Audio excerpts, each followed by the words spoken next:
Damn it! Ugh. Oh, sorry.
This is a dip stream is on a different topic. Oh my gosh.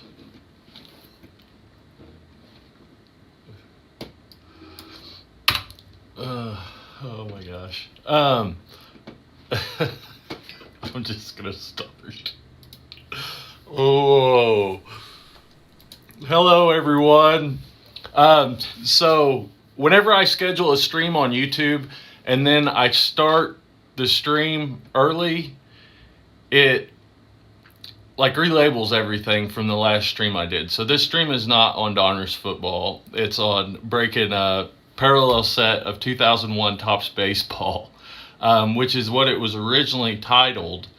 But when I start the stream early to give people a chance to know that it's going, it does, even if I go into that, it doesn't accept it, and it kicks everything back to the original title. So I've been going through and editing everything so that it shows up in sound now. Oh, okay. Is the sound okay? So I've been editing everything so that it shows up right, it has the right thumbnail, it has the right title, and trying to get that all fixed. One of these days I'll figure this out. I will. I promise. It's just not today. So anyways, can one of y'all let me know, is the sound okay now? Yeah, okay. Good. Cool. So let's get into this. So yeah, the reason I'm here is I've had this set of 2001 Topps Home Team Advantage sitting around for probably a month now, and I've been wanting to do something with it, but I haven't got around to making a video, and I thought it'd be cool to open it in a live stream. And if y'all have been watching some of my videos, you know that one of my favorite cards right now is a 2001 Topps Ichiro Rookie card. But there's actually 4 different parallel versions of this card. There's the regular card, there's a gold foil parallel version that was randomly inserted that only goes to 2001. There's the Topps Home Team Advantage version, which has a gold stamp that says Home Team Advantage on it. And that was a limited set that was sold to people who were members of the Topps Home Team Advantage, like, collecting club. And then there's another set that, there's actually there's 5 parallels of this card. So there's another set that's the limited edition set, which is a thicker card stock. It's like a 20-point card stock, and it came in a wood box. It was really nice, and they only made 3,905 of those sets total. And then there's another set that this was the 50th year of Topps baseball, so there's another set that Topps made just for Topps employees, and I think there's only like 150 of those sets that exist. That's all they made. So anyways, let me switch over here.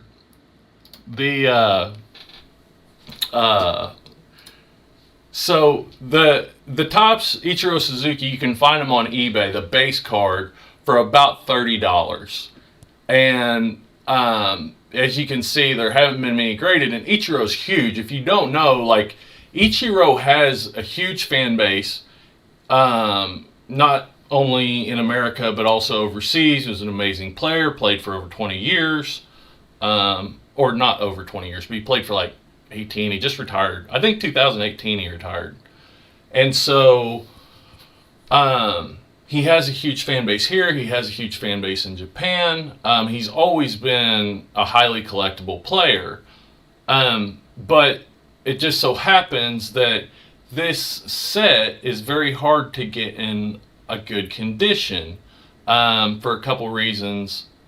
It's really, like, it's a dark bordered card. It has these dark green borders, and they show wear really bad. But anyways, also I think it's just low production number overall. 2001 was kind of after the boom and people had kind of drawn off of collecting. They were kind of turned off by all the hype in the 90s. And so the actual population of these cards is very low as far as PSA is concerned. So, you know, in comparison, there are only 1,392 PSA 8s of this card. There's only 839s and only 123 10s. So, yeah, you can get this card for $30 raw right now. And you can get some pretty good examples of this card for $30 raw. $30 to $50. But in a PSA 10, this card's selling right now for around $1,400. This is the Home Team Advantage version that I'm opening today. This one sold for $1,640 with shipping. The regular base version, just because there aren't very many really. I mean, it's been selling for around $1,400 in a PSA 10. Which I think, given there's only 123 of them, I think is reasonable. Like, that's a pretty fair price probably for today's market and everything. Like I said, the gold parallels are only numbered out of 2001 for the years 2001, and like raw, they're selling for $500. This is probably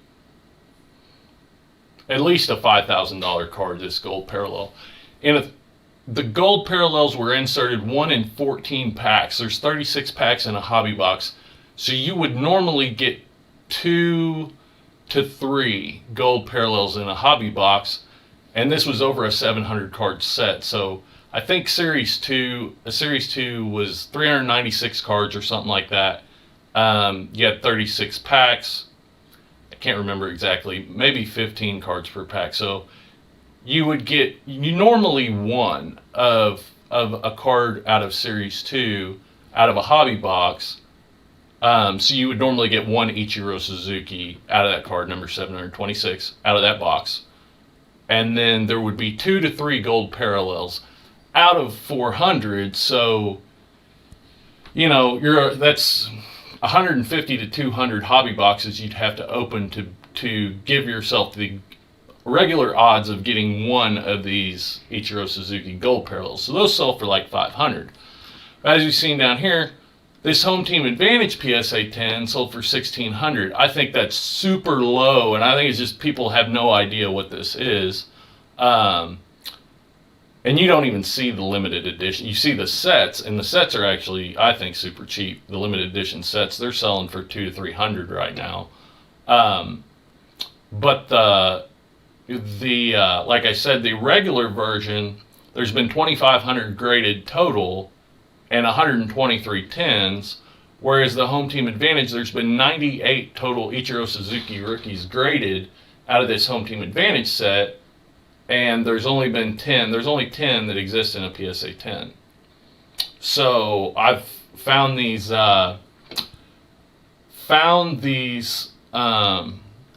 sets, and I wanted to show them to you all. Let's see here. This is what the set looks like. So if you go online, you search 2001 Topps factory set, 2001 Topps baseball factory set, right? So there are two main types that you'll see, but like I said, there's like 5 different that you may come across. There's like a retail version that has like players' pictures on it. There's a gold version with a red label, which is the regular Topps full set. And then there's the gold version with the blue label that is the Home Team Advantage set. And like I'm showing here, like the population numbers are about 10% or less in the Home Team Advantage set than what they are in the regular set. So that being said, the regular sets with the regular Ichiro rookies are selling for about $75, somewhere in there. These are only selling for about $100 right now. And, you know, my play here is Ichiro's probably going to, I mean, almost guaranteed to be a first ballot Hall of Famer in 2023, I think. And So it would be to try to get as many of these in good condition, get them graded, and then kind of hold out for that, see what happens when he goes in the Hall of Fame. But I really think that home team advantage, just based on if it was understood and if there was more of a buzz around Ichiro, even though they go for pretty good money, I think if the regular card's $1,400, the home team advantage version's not going to be 10 times, the same as population, but it should probably be around 3,000. I think they're undervalued, just going off that. Anyways, it's a play. It's a fairly inexpensive play considering that, you guaranteed to get a card out of here that sells raw for like 30 to 50 bucks. The one kicker is, and part of this video is about that, is that these cards can stick together. Not super bad, not like the chrome cards can, but they can have a problem sticking together, which can damage the surfaces of the card. So I have a really good method of unsticking or taking apart bricked cards, and it's very non-destructive. I can't find anyone else that uses this method. It's super simple. It works amazingly well, better than anything I've found. I mean, I found guys out there on forums and in videos that are recommending that you just take these bricks, these piles of stuck together cards, these bricks of cards, and just slam them flat on the desk, and that'll break them apart. Well, yeah, it'll break them apart, but it'll tear them up too. So the method that I use is the only method I know of that you could potentially get a PSA 10 graded example out of a stack of bricked cards.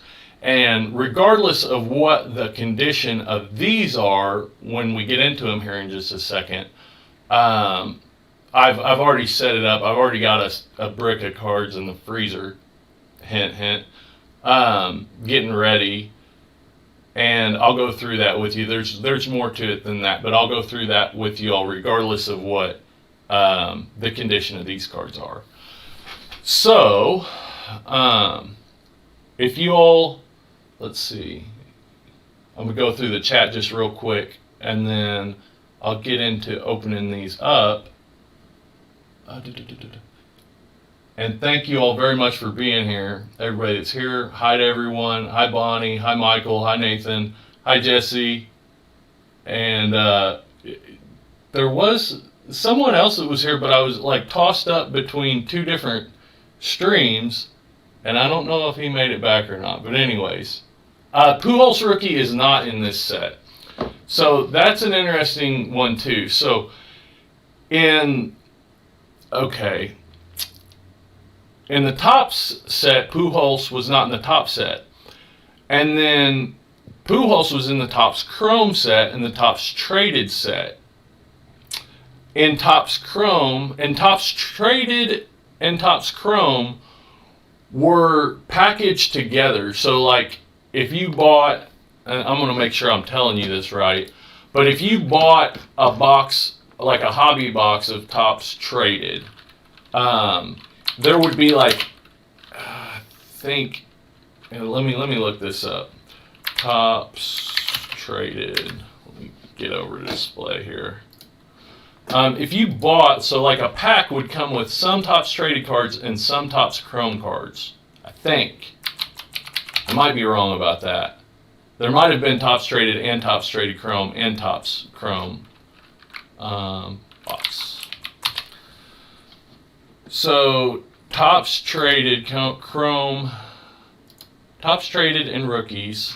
That's where the main Pujols is in the Topps Traded. But then they added an Ichiro. Well, there's the Pujols Ichiro combined card, the combo card. But then they also added this same photo of the Ichiro card to the Topps Chrome set. Let me see. Yeah, two Topps Chrome cards in every pack. So at least in the traded version, Chrome and the regular set were packaged together. You couldn't just buy a box of Chrome cards. You couldn't just buy a box of regular traded cards. And then the regular Topps Chrome, hold on. But it's really interesting because these two great players came out of this rookie class, and the fact that they're kind of the only two that were switched back and forth. Now, of course, they knew that both of these guys had a lot of potential going in, but it's kind of interesting that both of them are Hall of Fame players, and they had this kind of back and forth with their rookie cards where one was in one and the other was in the other, and it's kind of interesting. So I guess there is just a regular Topps Chrome. And I think that one does have the Pujols in it. The regular Pujols card. So this set costs $100 right now. It's going for about $100. So yeah, no, that's the Topps Traded Chrome. Okay, 2006 Topps Chrome Pujols. Topps Chrome Late Edition. Yeah, I think that's right. That he was added to that set late. And you can always look at the tops here. So yeah, 2001 Topps Chrome, number 596, Albert Pujols. So if you look at the top of these PSA labels, they will tell you like exactly what this card is. So this is late. It actually says late edition on it. All right, so I don't know exactly in the parlance of like baseball card companies what late edition means necessarily in them putting that on there. I don't know if there are maybe fewer of these cards or, if they just put that on there for marketing stuff. Because it can be in some circumstances where a player's card isn't actually added to the set until printing has already began, and they can be shorter print runs of that card specifically. That's happened in the past. About $100. The regular versions are selling right now for about $70-$75, and that's awesome. And I think that's pretty good considering, it's the Ichiro and a PSA 10 is going for about 20 times that. So if you're careful as far as like getting them out, taking the cards out and everything, I think you could expect to get a PSA 10 out of 20 unopened sets. It's probably a pretty good return. The reason I go for these home team advantage is just because the population's a lot lower. So there are some cards in here that in the other set aren't necessarily profitable as far as a grading standpoint right now. But in this set, because of the lower population numbers, they are. So like the Ken Griffey Jr., Cal Ripken, Tony Gwynn, Ricky Henderson.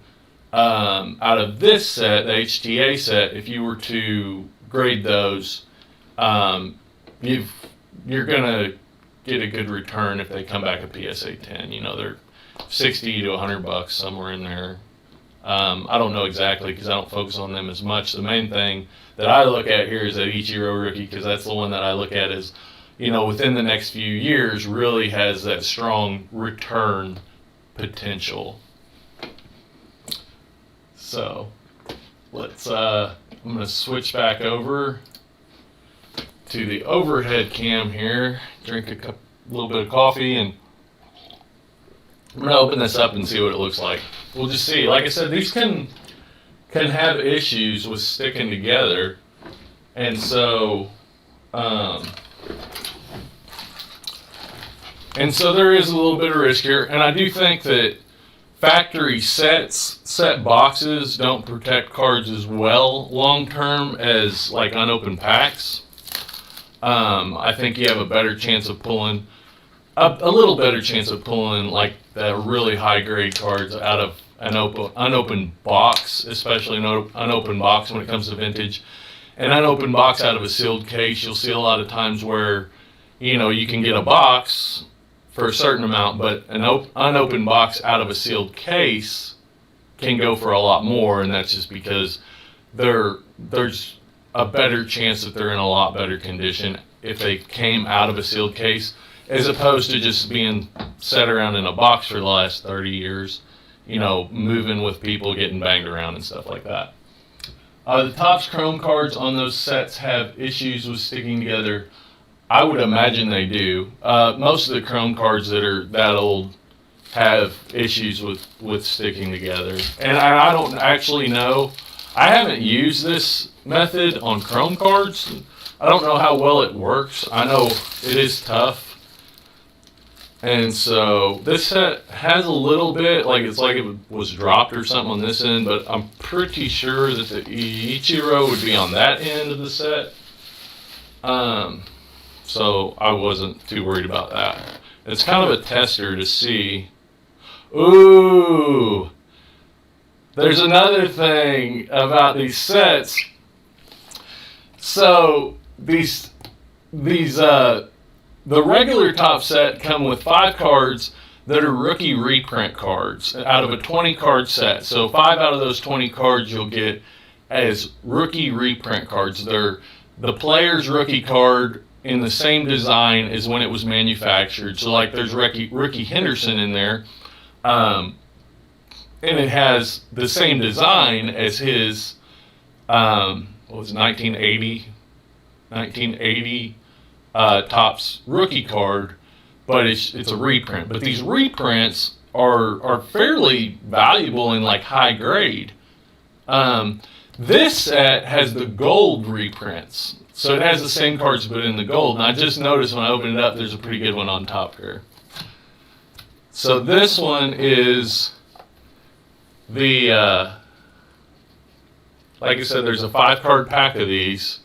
So it's got the gold bordered Derek Jeter. So like I said, there's 2 different versions of this of these rookie reprints.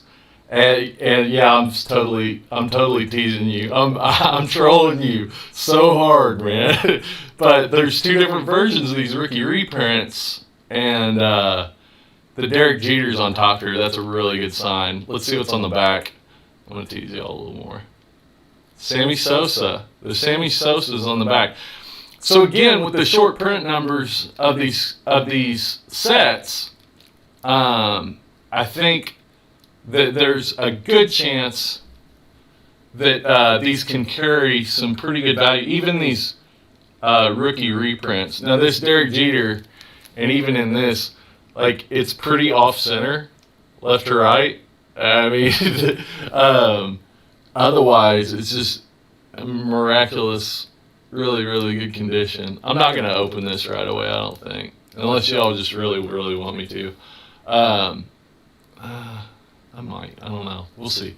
But anyways, this here is what we want to get into. So obviously we had the ding on the corner there over here, and so these cards are probably gonna be a little bit dinged up, and I'm hoping that is the front end of the box. So I'm just gonna turn them up.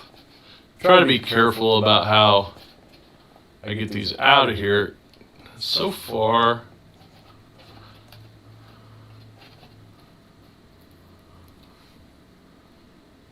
what? Oh, these aren't ordered. Oh my gosh, we're in a lot bigger deal than we were. So these are a little stuck together, but not to the point to where it would get damaged them. Oh, these aren't in an order. Why would they do that to us? Why would they send you an entire set and not order them, not collate them? Okay, so this stream just got a lot longer. I'm going to have to go through every one of these cards to try to find that and kind of unstick them. But anyways, yeah, this is the difference. So that's, if it'll zoom in here, that's the Home Team Advantage logo. Okay, and these are quite a bit less, quite a bit more rare than the regular cards. There it is. That's it. That's it. Oh, and it's centered. Awesome. Ooh. Oh my gosh. That was so quick. There was no build up to that. I didn't get to tease you all at all. It does have a little bit of a ding corner though. Not even joking. It does have a little bit of a ding corner. Just a little bit. It's like a barely little bit. Oh my gosh, that card's so cool. Just a little bit. Dang. That sucks. That's the centering's perfect on it, and just like they're not stuck together. It's just kind of like almost a pristine card. I wonder how much they ding me for that. That's going in to get graded, regardless. Even the PSA 8s in the regular set sell for around $60. So, yeah.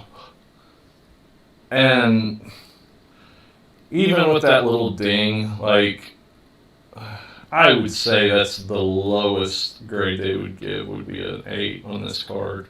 Just because everything else is just so... Dang. That card would be a 10 without that. The surface is perfect on it. Everything else. Alright, so at first, I thought this stream was going to get a lot longer, and then it turned out getting quite a bit shorter. So, there's still some other cards that I want to find in here. So, Michael, Topps was famous for not ordering their factory sets. When I was a kid, I remember organizing factory sets of 1980s Topps. Yeah, I know. And I was opening some other, I think it was some Score, some 1990 Score, a while back, because those are the only place you can get the Bo Jackson baseball football cards out of, is the factory sets of 1990 Score. But yeah, that's a super annoying thing. That just, like, why would you, I guess it's just way easier for them because the cards come off uncollated off the line, so they come off, I guess they come off in sets, but they don't come off, they don't come off in order. But they print sheets and then, they come out, so they don't take the time to order them or anything. Yeah, that card's in. Maybe they'll miss that. Maybe they'll miss that. Oh my gosh. But yeah, I think, even though, we saw that last one that went for about $1,600, I think based on the population of these, there's only 10 that exist in a parallel where the base card, goes for $1,400. They should really, really be quite a bit more than that. They should really probably be around $3,000.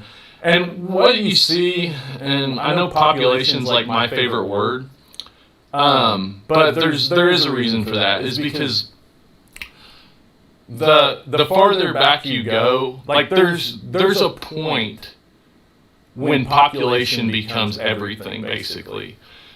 So right now we're in the 80s and it's starting to move up to the 90s to where all the awareness about all the cards is there. And so, when you go back into the 80s, it's the Fleer Update cards, it's the Topps Tiffany cards, it's the cards that really nobody knew or cared about at all until the last couple of years, 2 or 3 years. Topps Tiffany has like skyrocketed in value in last couple of years. Because it's just weird. At a certain point, people start paying attention to population numbers. And so, like, for more modern cards, the only ones that people really pay attention to are, like, the 1 of 1s or the 1 of 5s or something like that. You'll even see, like, certain cards that there might be 10 times more of a card, and the parallel's going for the same money as the card is. Yeah, so there's our home team advantage with this gold stamp there. Yeah, I'm pretty psyched about that. So that's, $100 for that card. I could probably sell raw right now for $50. But in a PSA 9, these are selling for $200 right now. So, is that a 9? I don't know. I would hope so, but maybe not. The centering's perfect. And you really, when it comes to PSA eye appeal, they really go off eye appeal. That's their big thing. And so this card has an excellent eye appeal. It does have a slight corner ding, just a really slight corner ding, and that can take off some big points. But we'll just see. But like I say, it's $100 set, and some of this stuff you look at, what, I will pay that even if maybe the immediate return in the raw cards isn't there. You look at all of these guys, these main guys in this set are all in the Hall of Fame or will be very soon. And with these being a kind of a shorter numbered set, that the values, this is the cheapest I'll probably ever be able to get this set. For the most part, it's going to go up from here. Hold on just a second. But yeah, so it's always, at some point, whether it's, people start paying attention to population. So like there's basketball sets right now, those Icy Bear sets, I think that's what they're called, that they're from the 70s. Nobody cared about them like 2 years ago. And then people noticed them. They got awareness of them, and they're like, started taking off like everything else, So at a certain point, population does become a huge factor. And that's kind of what I love about these. Just the fact that there's really not much markup on these sets as far as the complete set. But when you look at, the markup on the individual cards, like I think the Ken Griffey Jr. in this goes for like around $100. I think the Cal Ripken and the Tony Gwynn can go for 60 or something. It just depends. They don't come up that often. There's not a lot of sales. But then the Ricky Henderson. Ricky Henderson's an amazing player. And like if you've never looked at the YouTube channel Secret Base, it's called Secret Base, and they do all these like really in-depth charts videos and about sports, and they've got one on Ricky Henderson that is just ridiculous. Just about how for like three years in a row he stole 100 bases and had 100 runs or something like that, and nobody had ever come close to doing that ever. They just had like some ridiculous statistics on him and Barry Bonds. I've learned a lot from that channel, like about how good. If you look up OPS, which OPS is generally considered, what you look at for how good a hitter is. Barry Bonds has three out of the top 4 ever best OPS seasons.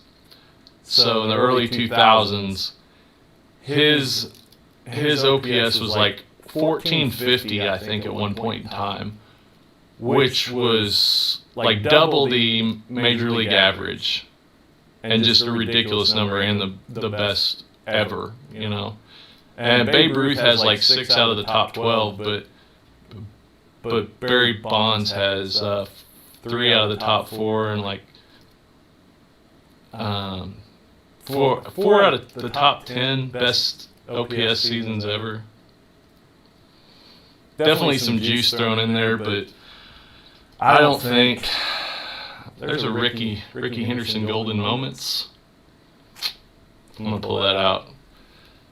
I don't really think that the there's a little echo. Let me turn just the mic aux down a little bit. Maybe that'll help. I don't know. But yeah, I don't remember where I was at in my spiel, but yeah, it just goes about like how much better Ricky Henderson was in the things that he was good at than everyone else on the baseball field. I remember, you know, when I was younger, like in the 90s, Ricky Henderson was, you know, a great player, but I guess because he wasn't, you know, hitting 500-foot home runs, I don't, at least between me and my friends, he wasn't looked at as like that player that you're hoping to find when you're opening product. And now it's funny, like it feels like one day I woke up and suddenly Ricky Henderson was a hugely collectible player, and for good reason, you know, but it's just interesting to me.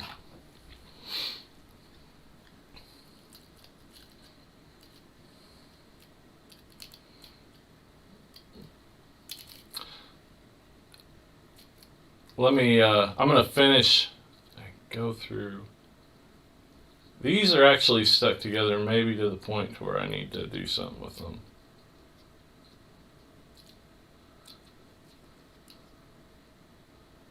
Yeah, these are starting to lose some surface. The surface is starting to come off whenever I'm pulling them apart.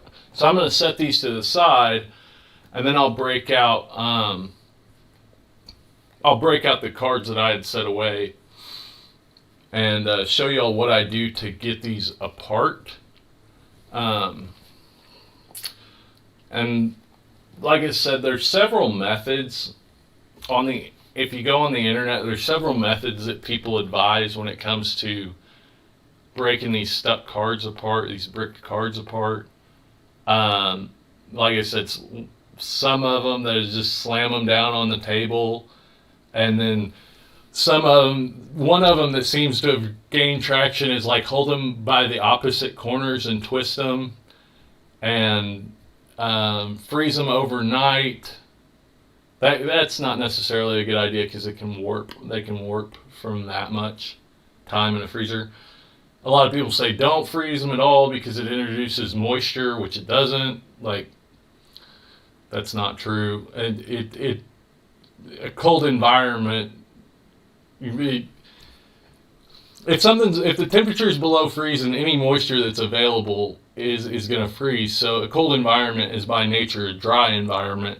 The only time you can introduce moisture is like if you take them out and it's really humid where you're at, then they'll like soak up moisture. But I'm going to go get those and I'll bring them back and I'll show you what I do with these cards whenever they're stuck together. And yeah, it works really well, and it's got kind of like a cool effect to it. And take my mic off here.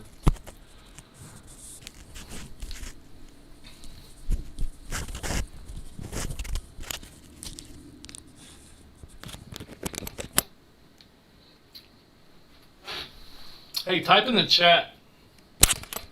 Type in the chat. Let me know if y'all are still hearing that echo.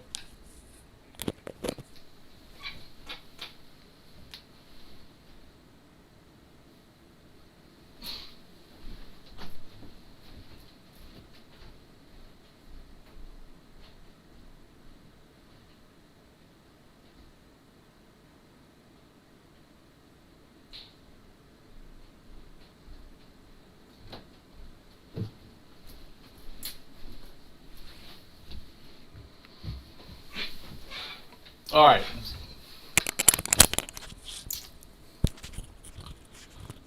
So these are some regular 2001 Topps baseball that were stuck together.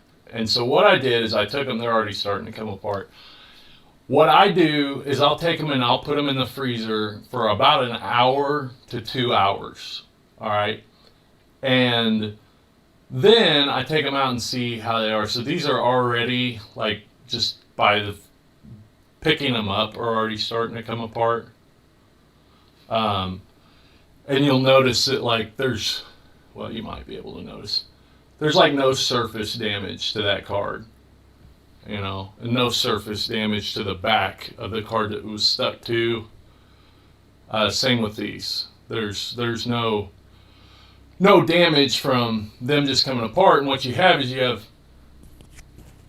lowered it just now. And you started talking one way. Yeah, it's good now. Okay, great. Thanks, Jesse. Yeah, so you know, it's just expansion and contraction. So stuff gets cold, it contracts. Stuff gets warm, it expands. It's science, you know. So I will put them in a freezer for about an hour to an hour and a half, and then I take them out, and I've got my handy dandy blow dryer here, and you just take them, and I'm going to set this on low. You don't have to, but it's kind of hot, like it'll hurt your hand, and I'm kind of a wuss, so I don't want that. But anyways, yeah, you can leave it on high or whatever. You really don't leave it on there long enough to hurt anything, so it's not that big a deal. But let me get this plugged in, and I'll show you. This is pretty cool what it does whenever you add some heat to it.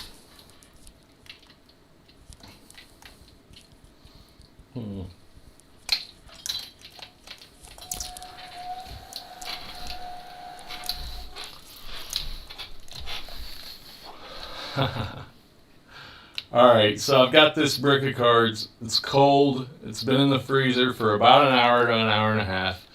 And I'm just going to take my blow dryer and put it on low, and I'm going to start adding some heat to it.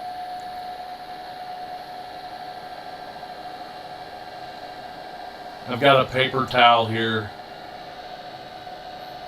And you'll see,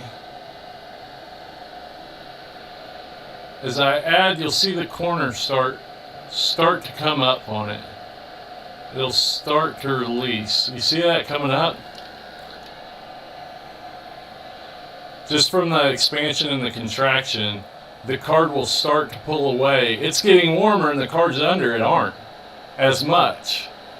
So it'll start to pull away from the cards underneath it.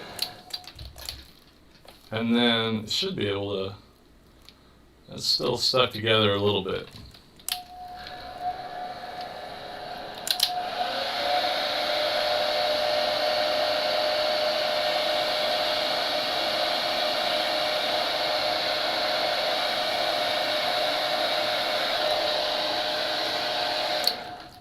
And let's see.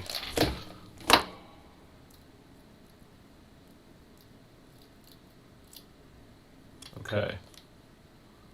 So I did have to pull a little bit to get that off of there.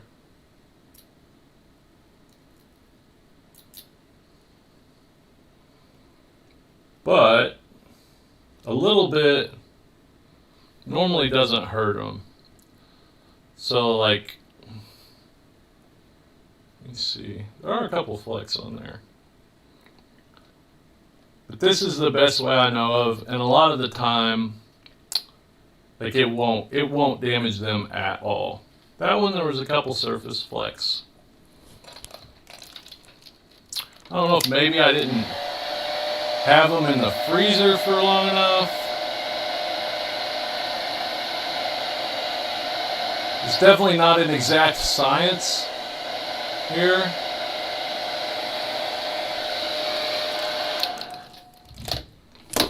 This one's already starting to pull away in the middle.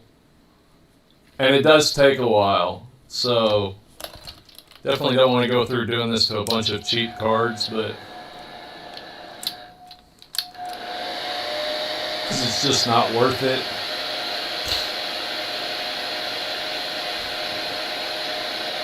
But I wish, normally if the cards are put in an order, then you can kind of isolate the cards that you're looking for, and you can you can kind of save yourself some time by not worrying about all of them and just focusing on those cards that are potentially valuable. So, having pretty good luck here. Very, very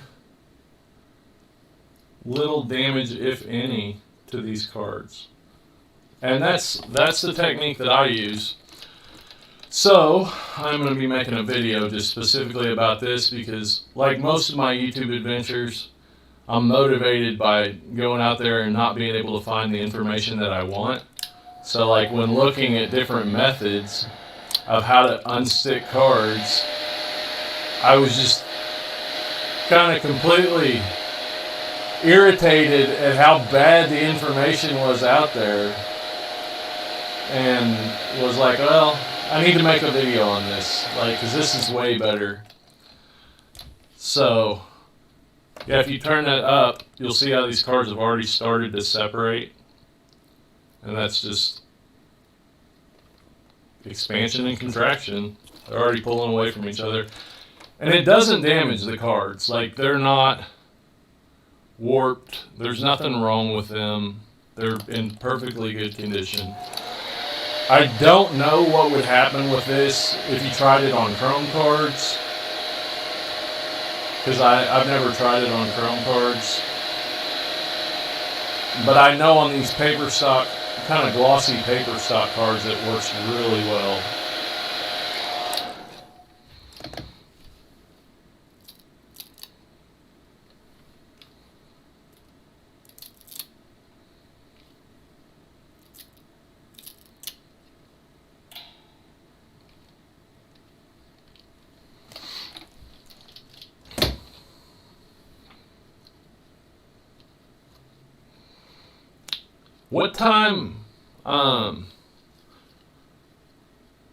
What time do you all think is best to stream at? I've been wondering that lately.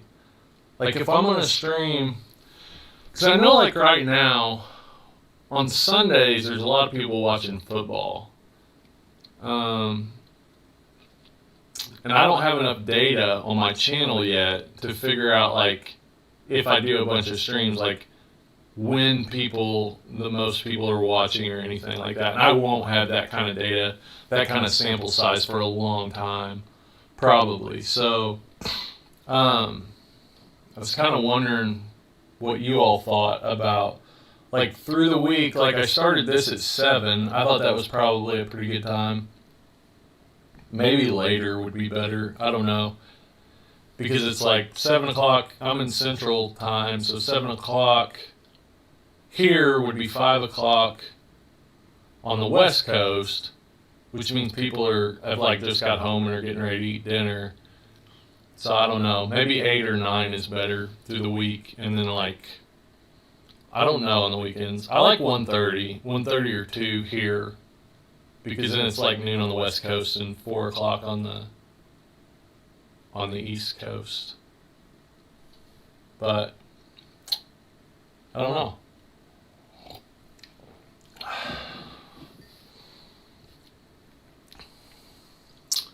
I'm trying to see if maybe I can't figure out what these cards are in here without opening them.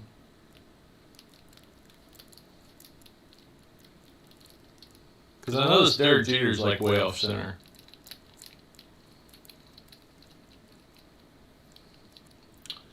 Jesse, haha, today there's sports con, so today's stream was bad for me. But in general, 5 to 6 p.m. West Coast works for me. Yeah, what do you think of the sports con? What do you think of that? I know I saw a little bit of it last night.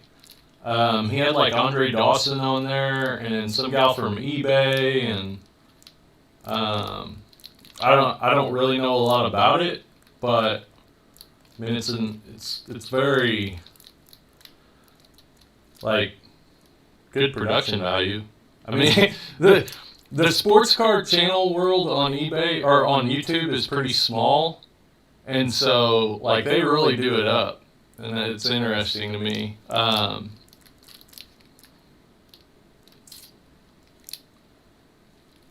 Yeah, Bonnie, yeah, it's good after 7 p.m. or 8 p.m. Eastern Standard Time. Yeah. Yeah, I think so. Like any time after basically 6 o'clock Central. I don't want to do it any earlier than that because it's like 3 o'clock on the East Coast. If I do it at 5, it's like 3 o'clock on the West Coast. It's like 3 o'clock. Jesse, you had a lot of good guests. The eBay lady was talking about implementing a policy to ship cards under $20 with UPS first class for less than $1. Yeah, I saw that and I already knew about that. That they were potentially going to do that. So it's 75 cents for up to 3 cards, I think. And I don't know if it's individual cards with less than a $20 value or all 3 cards have to have less than a $20 value.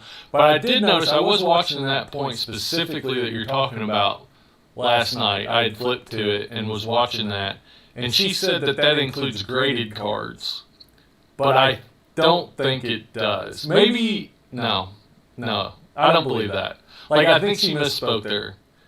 Maybe it does. But I was under the assumption that this was like a label for what most people would use plain white envelope for. So you're not going to put a graded card in that type of envelope, and even if you do, it's going to like bulge. And so everything I had read up to that point was basically ruling out graded cards. Now she said on there that it included graded cards. So, I mean, you got to kind of say, okay, well, I guess it does. Graded cards under a $20 value, which there are plenty of them out there. But I kind of feel like maybe she misspoke because everything else I had seen up to that point had ruled that out. Right now he's having a discussion with the Panini exec about demand and being able to control demand and not overprinting. Oh, wow. That's really interesting. I think that's a tough one. I think that's a really tough one. I think now in the modern cards, population, it doesn't matter anymore. Well, it does, but at least in the last couple of years. Like, it hasn't mattered that they didn't print as much as they did in the 1990s because everything was getting sent straight to PSA to get graded. So, in the modern era, your population basically consists of PSA 9s and 10s and BGS 9s, 9.5s, and 10s. Like, that's your population. It doesn't matter how many they print. It just matters how many of them are gradable, basically, nowadays.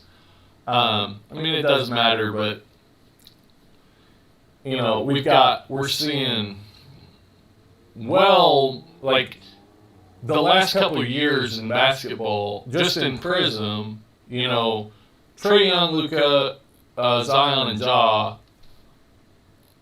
all at least are very close to, all of them are close to, if not being, the highest population count PSA 10 cards in existence. So, and that's not a stretch. Like, as far as I know, like, Luka and Zion are the highest population of PSA 10s in existence. So, you know, we're in kind of a weird spot where I don't think that they can bring production down enough to where those cards, modern cards, ever come close to the rarity, to the scarcity of, you know, of what we saw prior to 2015.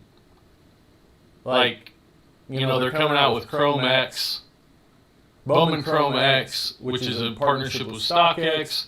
Those are only numbered to like 31, I think, and they're graded. They come graded. So they're trying to create scarcity. This is something that I see that I'm not going to say, it doesn't scare me, but a lot of stuff nowadays is kind of gimmicky. And so we're trying to create the illusion of scarcity. And if you look at like Beanie Babies are a perfect example. Perfect example because that's exactly what Ty Warner did with Beanie Babies. He specifically tried to create the illusion of scarcity. All right. So if you look at Beanie Baby collectors, there never were really very many Beanie Baby collectors. There were people who thought that Beanie Babies would be worth a lot of money one day. So there were Beanie Baby investors. And now, since there never were collectors, now Beanie Babies aren't worth. Once people realized that they were overly populated, and once the fad wore off, demand started to go down. There's suddenly there's millions of them out in the world, and there's not very many people that actually want them because there's no collectors. Then now they're virtually worthless. Like they're not worthless. Like they do have some value, and they can be sold on eBay and shipped for profit, but they have a very low value, and only a select few that were ever made have any significant value, and not much. Like you go on eBay and you see the sales for like $20,000, like that is a lie. As Maury Povich would say, that is a lie.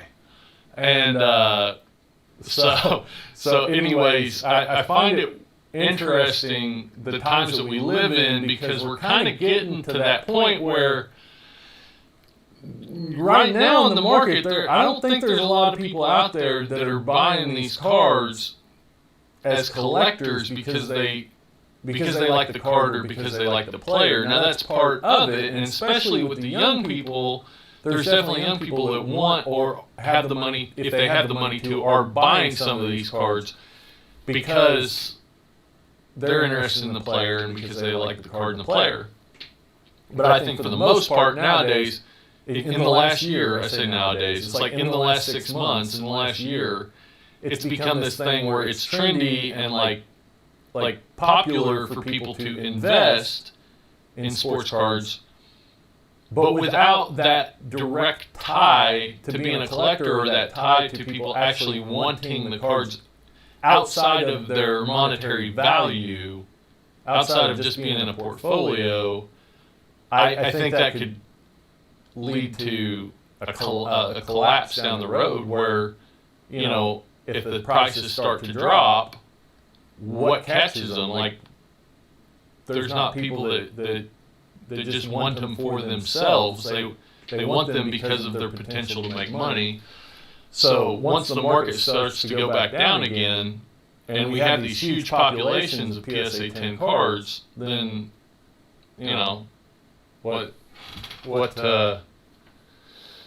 I could see there being a big issue there.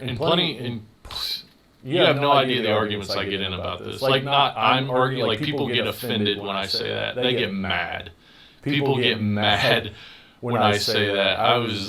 It's like I'm not trying to pick a fight with anyone, but it's like, this is the facts. Like, people get mad because they've stuck a lot of money in some of these cards, and they don't want to hear that. They only want to hear good news, and that's what they hear from a lot of people. But I'm not sold on that in any way, shape, or form. I do not believe that what I see constitutes as necessarily a good investment. Now, it can be great for short-term flipping and year-to-year type stuff, but I really do think there could be a problem with there not being demand for the actual player or product. It's a demand for what it represents as an investment. So, Jesse, now that I'm discussing, graded cards don't make sense, but you never know. You never know. You never know, and one thing a guy tried to say the other day is, you don't know what's going to happen 20 years down the road. I don't know what's going to happen, but I know if there are 1,000 of something as opposed to 20,000 of something, of a player that's in the same demand, the 1,000 are going to be worth a lot more. People are going to be willing to pay a lot more because the supply's low. You don't have to have as much demand. The 1,000 are going to be worth a lot more than the 20,000. I mean, that's just, who knows? Maybe it'll go against everything we know about economics up to this point in time, and there's a chance to do that, but I doubt it. I kind of doubt it. The card market and the stock market are very different in the fact that there is no underlying value to a card. Like, there's no underlying value in a stock. That stock has a real value. That company has a real value.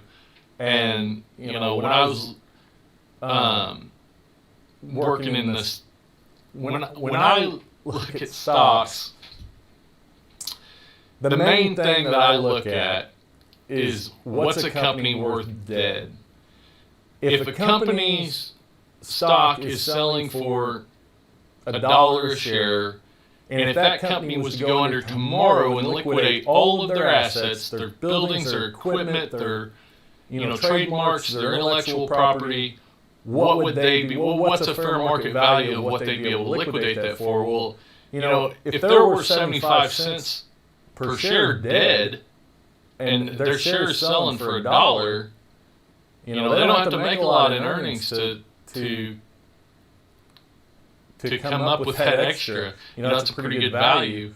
But with a card, there's no underlying value. There's no earnings there to look at. It's all based on popularity and demand, supply and demand. And so, I don't know.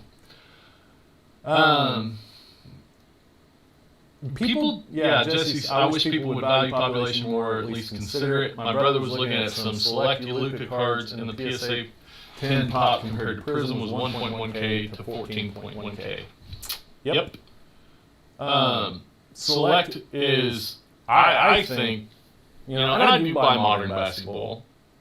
I do buy modern basketball. I like Select, from what I've been looking at lately, is Select the middle level Select, so Select Premier level. Because on the pop reports, from what I can tell, there's almost as many courtside that are graded as Premier level, which I find odd, and it's kind of hard to believe, but that's what I've been seeing. So the Premier level are a lot better buy if there's the same population. And everything does eventually, like, supply and demand is kind of a law. It's like a law of economics and financial markets.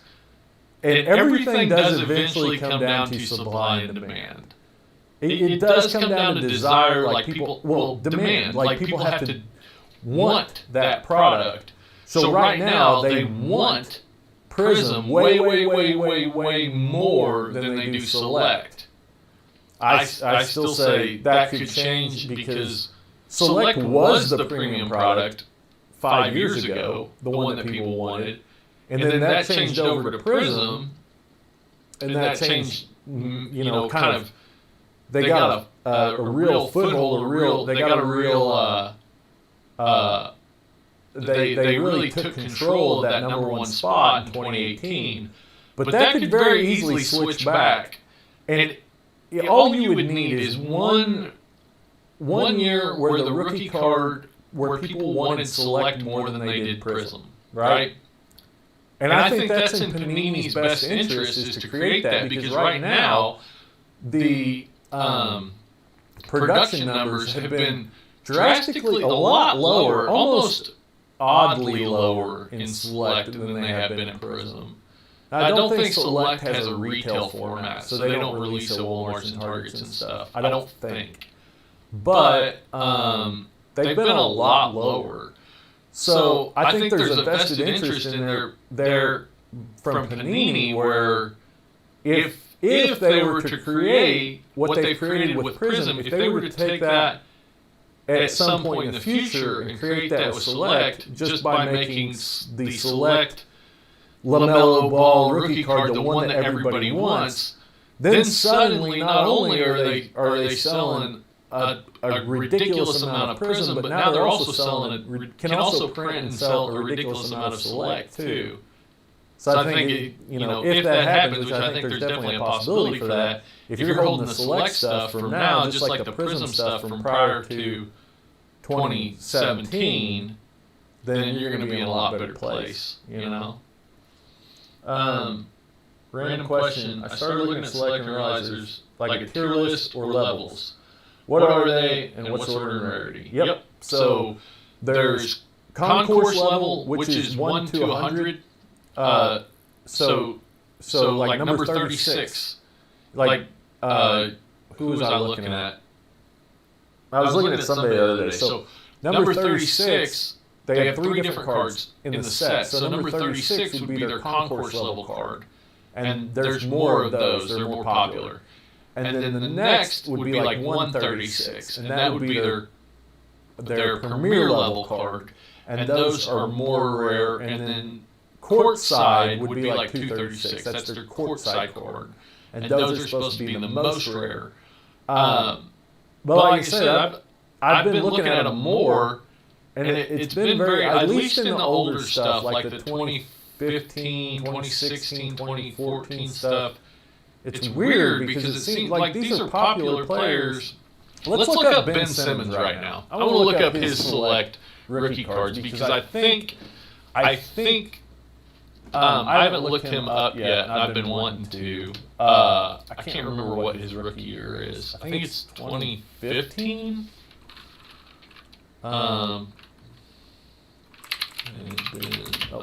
Let's just go to eBay.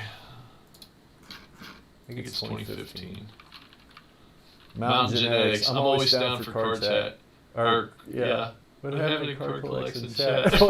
What's happening in Mountain Genetics? I saw you last night on Boris. Was it Personal Finance Dad and Boris and no, it was Vegas.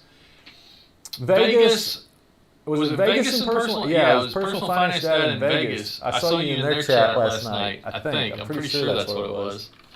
So, shout out. What's up? Let's see. Ben Simmons. I want to look into this more because I find it really interesting. Because some of the ones I've looked at, like Brandon Ingram, like his rookie Select Premier, there's not a big difference in population, PSA 10 population between his Premier and his courtside, but his courtside sells for a lot more money. Yeah, 2016, so that's Ben Simmons and Brandon Ingram's rookie year. So, 20, come up here. Pop report, 2016 Select. Yeah, Jesse, people are looking at the card market as an investment vehicle, which is not a bad thing, but when there's no demand for the actual players or cards themselves, then if and when, I mean it's just a matter of when the market starts going down, at least for this newer stuff that's in high population, then who's going to buy it? If you see a downward trend line, and you got to be careful with trend lines. So when you're looking at charts, I know it's easy, like it makes for a good graphic on a YouTube video, but it's a trend line that goes like this, and then goes like this, or goes like this, and then goes like this. Okay, so it goes up for a while, and then it goes down, and then it goes up a little bit. So they'll say the trend line is going up because it went up so much, then it went down and went up a little bit, so the trend line's going up. But if you take that 3 months where it went up big, and you take that off and just start from where it started going down, well, now the trend line's suddenly going way down way quick. So it's become this thing where it's like day trading or stock market investing, and that's not I'm not saying it can't become that, but it can't become that because there's no inherent value. There's no real value behind a trading card. You know, like I said, there's no earnings. There's it's a fiat currency. The American money's not backed by gold anymore. It has no value. So anyways, but yeah, like it is only worth what the market says it's worth. So, but you've got a lot of people right now that have only been in the market for the last, last couple of years. Or the last 3 years. It's been going up constantly. The whole time they've been in the market, that's all they know. And that's fine. But, I try to give props out to guys like my man Matt over at PSA Collector, like that guy. He will always preface, like he just did a new video on top 5 rookies. I follow him on like I subscribed to him on Patreon. So I don't know if that video is actually out. I don't think it is. But he's going to be releasing a video on it's like top 5 NBA rookie picks or like new player picks. And he will always preface stuff with like this is not financial advice. This is just for fun. Like be very careful, diversify whenever you're making these purchases. You don't want to get stuck with a bunch of money in the same guy because then if something happens and you end up losing a lot of money, and I really respect that, and those are the guys that I really try to, the guys that I think are going to be really important for this hobby in helping people make good decisions, because there's a lot of people out there making, if you look like, pretty much on this channel, like all I follow is sports card videos, and you'll have 20 that are like, you should buy Trae Young right now. And plenty of people would say that, and maybe they don't necessarily mean it that way, but if you don't preface that with I'm buying Trae Young right now, but if he doesn't perform, his cards could tank, like, it sends the wrong message. And everybody's responsible for what they do with their own money, but you're not coming here for my entertainment value. I don't have a lot of entertainment value. Like, what I can try to do is do some research and try to share what I know about the card market. And what I know about the card market is it can be very fickle, and if you're not careful, you can lose a lot of money. That's what I know about the card market, so that's what I try to bring across. But yeah, for every one video that you find about like sound investing in sports cards, you find 50 that are about this card's going to $5,000. I just spent 20 grand on friggin' Luka cards. It's like that to me is not good advice. That is not, in my opinion, let's just the way I'm going to leave it there. That, in my opinion, is not good advice. Jesse, do you think that because Prism is so popular, people really look at other branches of Panini more, or do you think just Select will benefit? I don't know.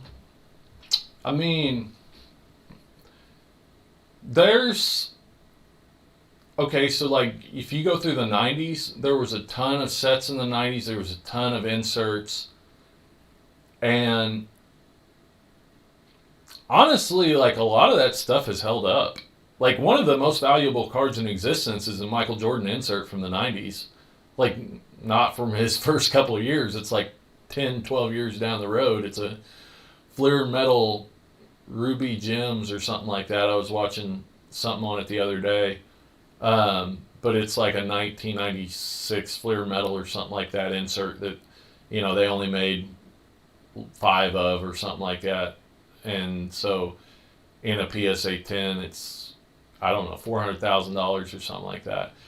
So I don't think that it's necessarily, I don't think that, like, I've heard people say that Prism's everything right now, and and that, you know, these other brands, you might look back 10 years from now and they might not be worth anything. Well, no, like, I don't think that. Like, I think if that's the case, then Prism's not going to be worth anything either. I think that's possible just as much as anything. But they're for the most part, look at guys like Manny Ramirez. Look at guys like Juan Gonzalez. Look at guys like John Stockton. He's starting to pick up, but Karl Malone and, you know, Tracy McGrady. And there's a lot of guys that have been great in sports, but they're not in that top 5 of their generation. And those guys that are in their top 5 of their generation, they're the ones that their cards are, you know, at a huge premium. You know, so right now, you know, when you're looking at modern cards, like who's going to be worth something 10 years down the road? Well, if you look at those inserts from the 90s and those cards from the 90s and stuff like that, like, you know, your Jordan's graded a PSA 10. It really doesn't matter what card it is. If you could have a base 1995 Fleer Jordan from the 1990s, and if it's in a PSA 10, you know, it's probably going to sell for $80 to $100 at least. You know, any of those cards. But 90, you know, besides the rookies from that year and Jordan, Kobe, LeBron, you know, from the last 30 years, you know, who's going to be left? Like, who's going to be left? Like, is a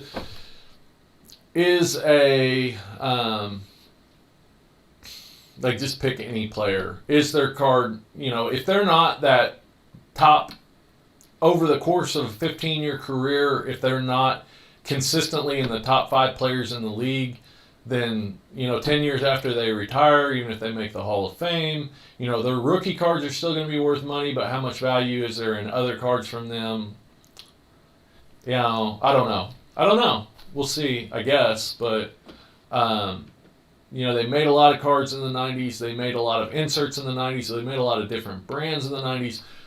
And there's still a lot of that that's value regardless of what set it is. If it was a lower number insert, again, where population comes down to population at a certain point. So you've got, like, you know, cards that aren't necessarily that popular or may have been like a cheaper version. And oh crap, I haven't used my display the whole time. Anyways, yeah, 2016 Select Ben Simmons. But it started, even in the 90s, it's starting to come down to population. Isn't this? Yeah, this is Select. So, okay, yeah. They made a bunch of different prisms and stuff. All right, so 777 10s. All right, Ben Simmons, PSA 10s, in his concourse level, card number 60. Let me move this around a little bit so you can see it a little better. So, that's better. So, yeah, in his concourse level card, there's 770 PSA 10s. And you go down through here. Then you end up card 141. So I guess it's not card 160. But there's a 0, a 1 to 100 card, and then there's a 100 level card, and there's a 200 level card. So 141 is his premier level card. There's 279 of those in a PSA 10.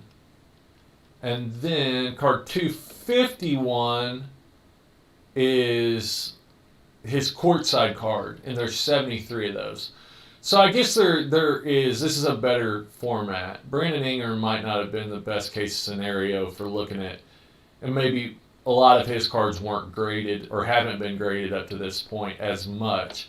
But a lot of Ben Simmons cards were graded early on. So, yeah, there's about 5 times more premier than there are courtside, and there's about 3 times more concourse than there are premier level. So that's how the Select breaks down. And then you'll also see that in football.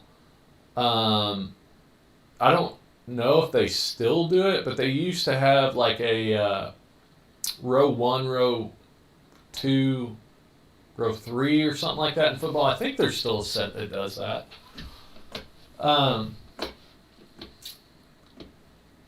Let's see. Going back to chat, is this why you don't like market movers, since the trend lines can be deceiving? Who's that guy you talked about? What's his channel name again? PSA Collector. Yeah, I really like him. That's a guy I watch a lot. And he just went full-time. He just went to being a full-time YouTuber. So, yeah, definitely check him out. Also, final question. Final question? Are you leaving me, dude? Also, final question. So, you can get back to your stream. I've noticed that inserts aren't very popular when compared to base cards. Has that always been the case? Yeah, it kind of has. It kind of has. I would say inserts aren't as popular as rookie cards, but, I mean, they are and they aren't, like, depending on if it's a rookie parallel. Inserts, I know what you're saying. So you're saying, like, emergent. No, that hasn't always been the case. Like, when they first started coming out with inserts were, like, where it was at. For a little while. But they came out with so many inserts that people just got, like, overwhelmed by it. So, like, what's the value? For instance, like, what's the value of a 1 of 1 if there's 100 of them that were made that year by different brands and stuff like that? And, you know, maybe not to that extent, but we definitely see that. There's, like, 20 or 30 brands that have a 1 of 1 of a certain player. So what's the value of that? So it's kind of like inserts. Like, you know, yeah, they're more rare, but does it matter? Because everybody makes them. You know, so what we're finding out from the 90s is apparently, yes, it does matter. Like, people are paying a premium for those inserts that are a lot harder to pull, especially in, like, a high value. No,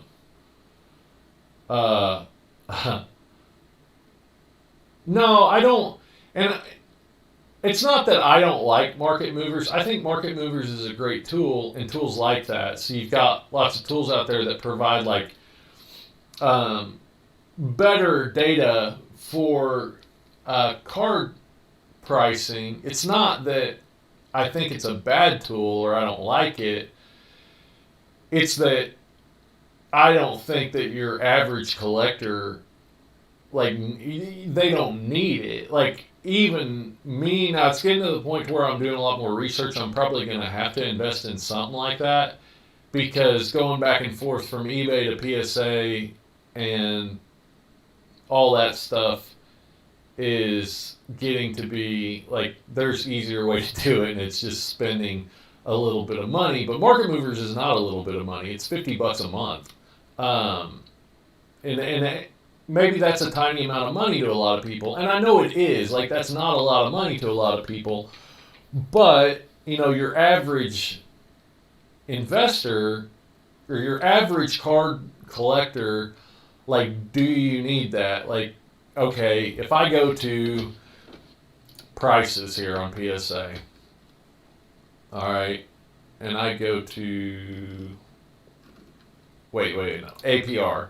If I go to APR, auction realized values, and I look up Ben Simmons, 10s, all right, what the heck?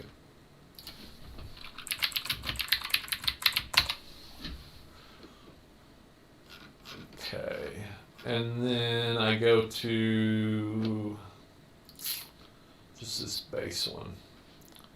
Base Ben Simmons, select number 60, PSA 10. I filter that out.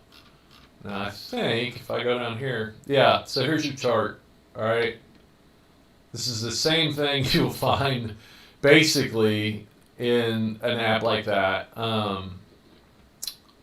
This goes back to 2017. Now I think they go back a little bit farther than that, maybe a lot farther than that. But as of right now, you don't really need to. But again, like, like for me, in researching videos and finding stuff to put in videos, like it makes my life a lot easier to have something like that I don't have to do all this back and forth stuff. I can just put in the card number and it'll give me a lot of information on a card number. And the same thing for like if you're a dealer, like dealers, those like that's mainly who needs apps like that and programs like that is like dealers that are pricing a lot of cards every day. As a collector, like I don't need that as a collector. I need it as a YouTuber. Like I need it to help me research stuff to make videos and to help out my community. Like that's where I add value is through the information that I can provide, whether it's information that I already know or if it's information that I can learn. Like that's the value that I bring to my community. So an app like that could help me in that respect. Help me gain more information in a shorter amount of time, be able to bring more value to my community. So I definitely don't think that they're bad. I just think that your average collector it's not, you don't need that.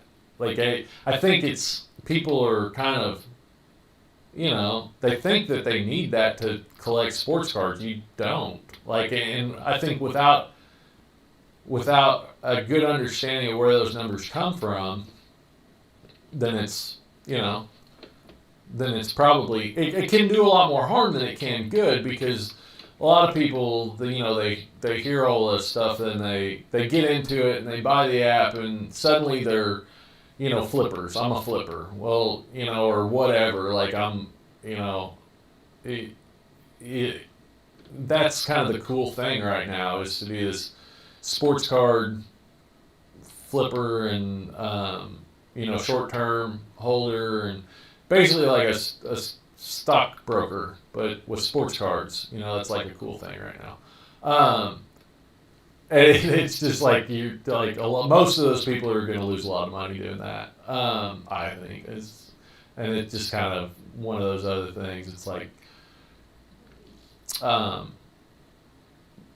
it kind of influences people in that direction, and I think that's kind of a bad direction to go in.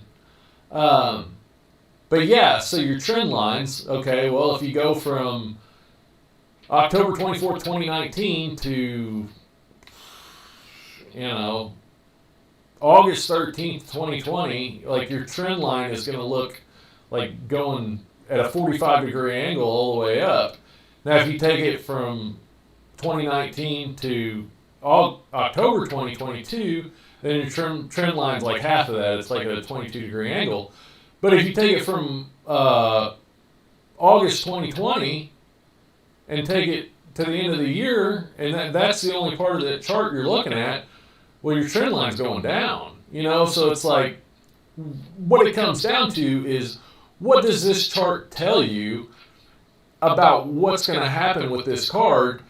Very, very little. Like not much. It's not. It tells you a lot about what has happened to this card. And if you had a time machine and could go back to July of 2019 and buy this card for $20 in a PSA 10, then that would be awesome. But you can't. So what does it tell you about what this card's going to be worth 6 months from now? Very, very little, and it really, this doesn't matter at all. What matters is does Ben Simmons come out this year and really put up good numbers, and how do people react to those numbers if he comes out and puts up good numbers, and if he doesn't get injured,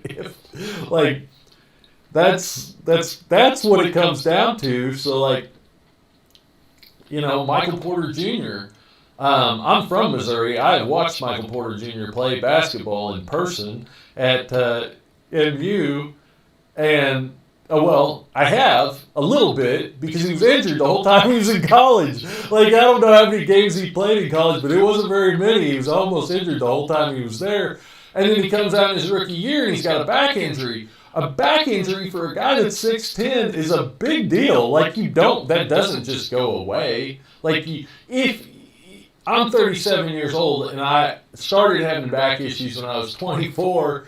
I'm 6'3", and the first time you have issues with your back is never the last time. Like, it doesn't go away. It doesn't become, there's a lot of guys that are big in the NBA and they go through their career and they never have issues with their back. But in my opinion, I wouldn't buy Michael Porter Jr. because he's been injured like 3 out of the last 4 years. And one of those main things is a back injury. Well, back injuries for a guy that are 6'10" are a lot bigger deal than a guy that's 5'5". So, it is what it is. Let's go. Love your channel. LG Reds fan. Awesome. Well, thank you for being here. I really appreciate it. I get off on a rant sometimes. I get off on a tirade. So if you enjoy that, then you'll love this channel. Ryan, is this on the PSA website? Yes, this is on the PSA website. And this is a little bit, it's, okay, so what you need to do, I'm going to go through it, because this is kind of harder to find. So you need to go to APR, this little gavel symbol with like a judge's gavel. You go to APR, you look up the specific card. So if I go to APR, and I'm on all these Ben Simmons cards. So if I go back, you go to APR, you go to the set, and you can go straight from population of the set you're looking at to the APR of the set you're looking at. Then I go over here, and I'll look up Brandon Ingram. So here's Brandon Ingram. This is his number 91 concourse level card. So if I go to that card, and then up here is your grade. So there's a PSA 6, I guess. There's some 8s, 9s, and 10s, and that's it. All right, so if I click on, now if I go down here right now, it doesn't show me the chart. It only shows you the chart if you specify a grade. So once I go to PSA 10, it's going to show me all these PSA 10s that have sold.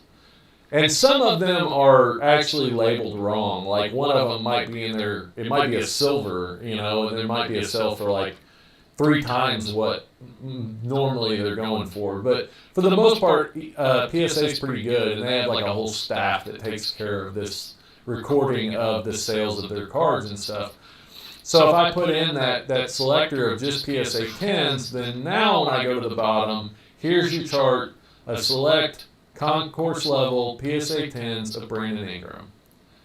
And they have been going up steadily since January of 2020. But so has everything else. Like everything. All right. In January 2020 or December 2022, you can buy PSA 10 Select Brandon Ingram for $6. December of 2019, December 22nd. But this card's been going up. That doesn't mean as much right now as it would have in a regular year. Like in a regular year, if you saw this, oh my gosh, that guy just set the world on fire. That's like LeBron, Giannis level. But in this year, this is, for the most part, what the market has done. There we see July 31st where, basketball is just starting back into the bubble. It starts back and people maybe don't perform as well as the hype, which is almost always the case. Like you can't hardly perform. Like what can Luka do to live up to the hype this year? What can Trae Young do that they haven't done to live up to the hype? I mean, I don't even know. But I'm sure that they probably will at some point. But usually the season starts, like people are underwhelmed by what they see, and it goes down and going back up again. So this is, let's see, wait a second here. That's just through, there's 3 pages? Oh, that's weird. But anyways, yeah, it goes back down, it goes back up. So it's pretty much a trend of what has happened in the basketball card market this year, more than, a trend of what has happened with Brandon Ingram cards. And, for the most part, that's what you're going to see. You know what would be really interesting to look up? Let's go. Let's see, Ryan. My PSA website never loads to that page. It always just loads. Help. Spins without going to the next step. Well, if you're looking up 2018 or 2019 Prism, then especially on your phone, like I can't get those sets to come up on my phone. I have to go to my desktop.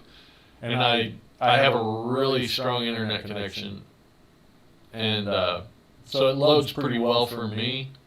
But yeah, I absolutely cannot get there's so much information in those sets. Like there's been so many of them graded that when this website goes to pull up that information, it takes quite a while for like their computers to actually put it in front of you. And even on my computer, you know, it takes a second. You know, now if you go to 2016 Select, it doesn't take long. But you do have to go to, so like if you go to Pop Report, so let's start over. Go to Pop Report. So you start off, let's put in 2014 Panini Prism. All right, so I'm going to search for that set. It's baseball, football, basketball. I'm going to go to basketball 2014 Panini Prism. And then that's going to load. All right, so within 2014 Panini Prism, there's been 8,000 cards graded. Not a lot, but it was a pretty soft rookie year. But these are all the cards that are graded 2014. 5,400 out of that 8,000 were 10, so over a 60% gem rate on those. The cards submitted ended up with a 10. That was Joel Embiid's rookie year. So we look up Joel Embiid. He's got 981 PSA 10s from that year. All right, so I'm drilling down, and here's Joel Embiid. But what I want to do here is once I get, say I'm on Pop Report, I want to go to APR. Then once I go to APR, it's going to bring back 2014 Panini Prism, but it's going to bring back all of them, right? So I can go through here and find the one I want, or I can just type in I want Joel Embiid. None of these pages will have charts on them. But if I go to APR and I go to the specific card that I want for this set, it'll tell me there's 772 sales on record, totaling $87,862 in value. Now, their sales are a couple weeks behind, so don't expect anything for the last couple days. Or a couple weeks, I guess. But then you'll see, even when I go to there, there's still no chart there. But if I specify a grade, like let's look at the PSA 9s. If I specify a grade and I go down here, there'll be a chart here, right? So that's that. I don't know if that has anything to do with what you're experiencing. You said it's just loads and loads and loads. And yeah, that's what I've experienced anyways. Is if I'm trying to pull up 2018 or 2019 Prism, I absolutely cannot do it on my phone. It's not happening. On my PC I can, but not on my phone. Does it work for Chrome? Yeah, it should work with any internet browser. I mean, it's a standalone website, so yeah, it should. It's a lot of info, that's why it takes so long. Bonnie, we're assuming Zion Williamson would be the same story because all of his injuries in college are thinking the same on two cards. Maybe. I think Zion, yeah. The main thing is Michael Porter Jr.'s was the back injury is what throws me. I don't remember what all Zion's injuries were. I know we can talk about, I would like to talk about Zion. There is something I was wanting to go over about Zion. So Zion had a knee injury, which isn't the worst thing in the world necessarily. Like Kevin Durant's Achilles is a bigger of a deal than a knee injury normally. Joe Burrow's knee injury is a little bit different because his leg literally came out of its knee socket. But yeah, my thing with why I wouldn't buy Michael Porter Jr. is because he had a back injury, 6'10". Like, I don't see that going away. So, you know, I think a lot of the guys that know what they're doing, that are buying Michael Porter Jr. right now, are planning on hoping that he comes out, has a big game like he did early on, where he scores 35 points, and then they're going to sell. Like, that's because they're not dumb. Like, you know, not that a person would be dumb going forward if they was holding him, planning on doing well or whatever. But you take your wins when you can get them. That's more of what I meant there. It's like, but I think that's, from what I've heard, that's what a lot of people are doing, is he has that potential of having a big game with a good team. And if he comes out and does that, then over the next couple of days, you know, you can sell his cards for a pretty considerable profit compared to what you can buy them for in the off season, you know. Yeah, I don't know. Tua's got a really good passer rating, Bonnie. He's got a really good rating. I was surprised by that too. It never loads. Ryan says it never loads the 2014 Prism site. I don't know about that. I find that odd because there weren't a lot of cards. There's not a lot of cards graded in that year. So I don't know about that. Yeah, I want to look at Zion's stats in general, because I think there's something here that might be interesting. Yeah, so Zion did pretty good this year. You know, over 24 games that he played, 22.5 points, 6 rebounds, and 2 assists. He didn't get, I don't think, as many minutes as he wanted, 27, but he got 28 minutes a game. You know, that's a dang good rookie year, 22 points a game. He's on a young team, which, you know, that has something to do with it. The guy's super exciting to watch. 58.3% field goal percentage, which, take into account, a lot of those are dunks. It's easy to have a high field goal percentage if half your points are made off dunks. Yeah, so he's got a 59%. He shot 43% from the three-point line, but he only took about one every 2 games and made one every 3 games. Let's see. 64% from the free throw line. Oh my lord. That's bad. That's really, really bad. That's like Shaq level bad.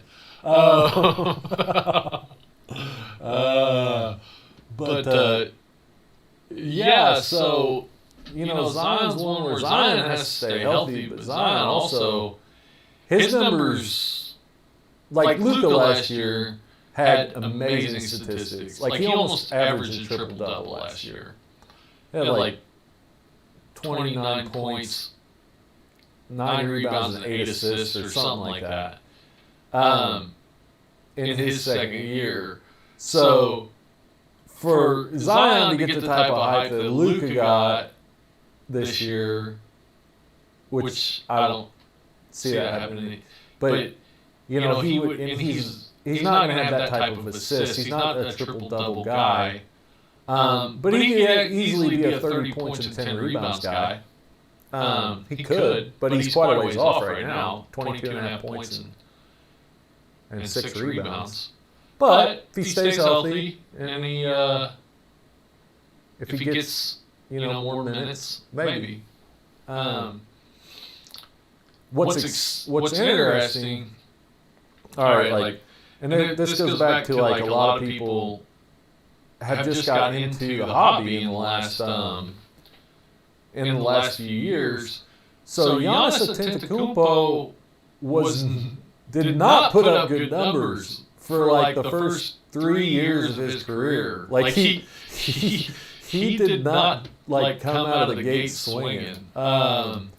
Like he's considered, you know, the best player in the world, or one of the best players in the world. But it took a few years for him to get there. So like, I feel like definitely like right now, there's a lot of players like you talk about, like when it comes to, there's a lot of players that are just overlooked. Now maybe they won't ever become anything, but I try to look for guys that are in that second, or I really like the 2016, 15, 16, 17 draft class.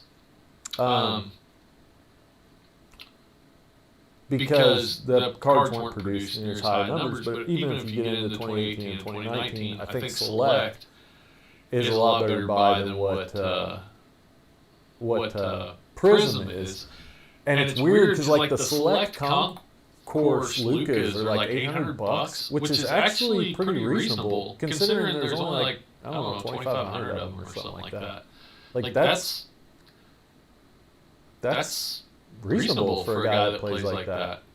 $1,800 for a card that, 16,000 PSA 10s for a base Prism. That's, to me, that's completely unreasonable.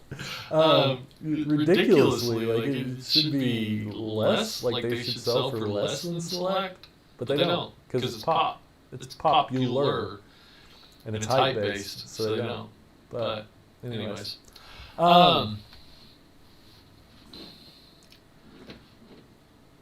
Yeah, Bonnie. Durant's injury is worrisome.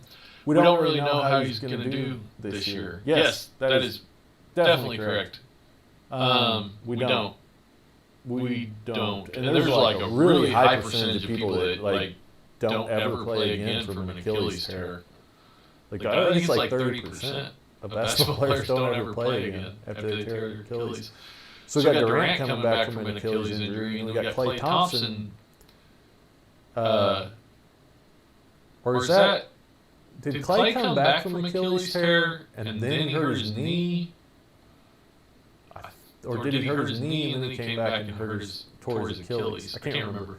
But anyways, Achilles tear is bad. It'll be interesting to see. So far, so good. He's gotten into training camp and started warm-ups and stuff like that. I haven't heard anything bad yet.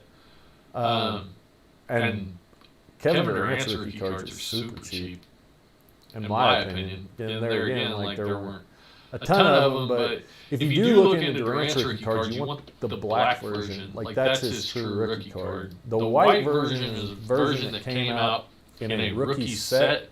That was like a 20-card set that was like on a hanger box, and it came out like Walmart and Target. And not that it's doesn't have value, but I think a lot of people look at that the same as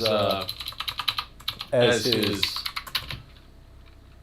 rookie, as his regular Topps base rookie card, and it's not the same product. Topps. So this is what you see looking at Topps 2007. So like this is the rookie's card.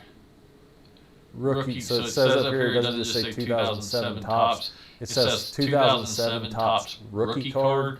So that was number 2. So that was a set that came out in a retail format that had a bunch of different people in it, and that's one of them. Like his was one of them in that set. And those are a lot more. There's a lot more of those. Also, the orange variation is also out of that set. There are fewer of those, but that's also out of that set. His main rookie card is the black version, and as you can tell, they're a lot more rare, but they don't sell for a lot more. At least not raw. And it's a lot easier when you're looking at them. It's a lot easier to tell what condition they're in because they do have the black borders. So like here's a 9. You see there in the top right, it's got a little bit of a corner whiteness showing on the corners. This actually, I wouldn't. If I was submitting this, I wouldn't expect it to get a 9. If you look at that bottom left corner, you see a little whiteness. You see a little whiteness on the bottom border there. And then I don't know if that's surface issue there, or if that's just dust that got in the case. But then you see a little whiteness on the top right corner too. So I don't know. I would not expect that to come back a 9. Really, if I was submitting it with a black bordered card. But it did, so that's something to keep in mind. So I'm feeling better about my Ichiro Suzuki coming back in line. Ryan, just want to say great content and keep up these live streams helps us a ton. I hope so. Thanks. You gotta go? All right, man. We'll have a great evening. Thanks for stopping in and hanging out. Really appreciate it. Monty says Thompson, knee, then Achilles. Yeah, knee, then Achilles. That's what. Okay, knee, then Achilles. All right.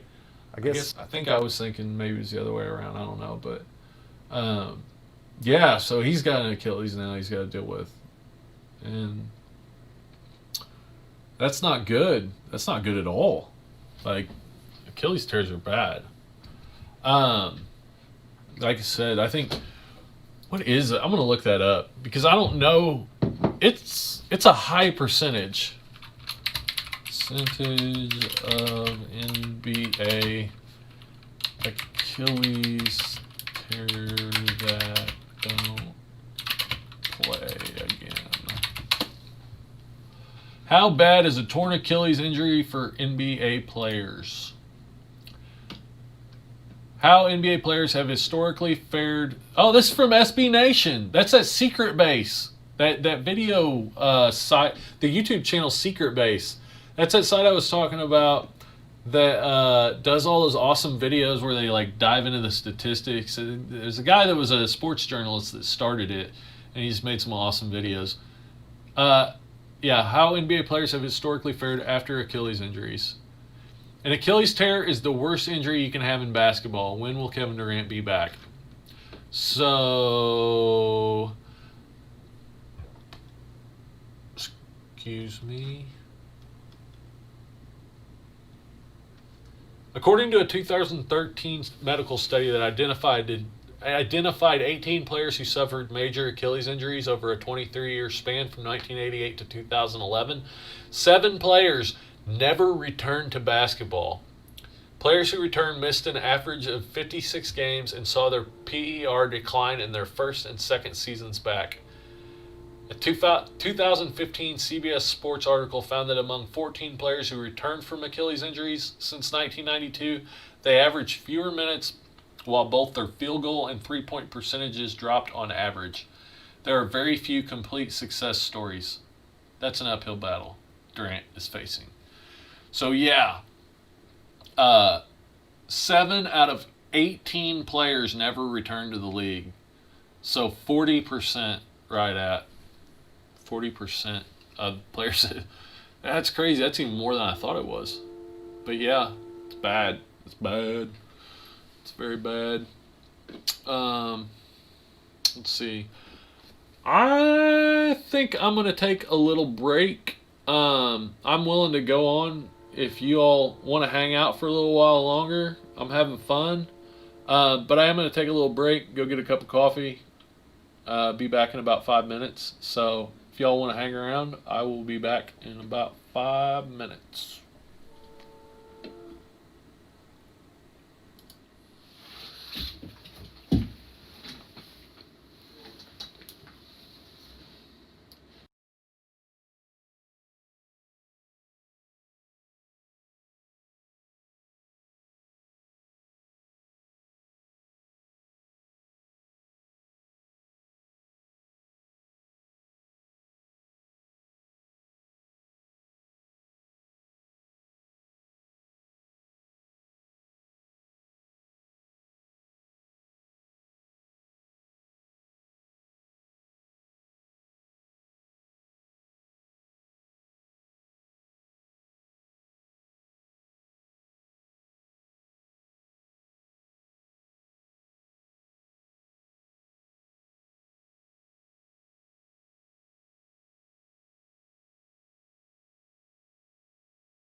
YouTube channels that you all watch that are non-sports card related?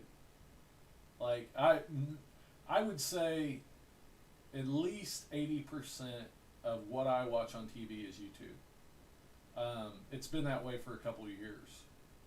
That most of my TV that I take in is just sitting, with my Roku on my TV watching YouTube.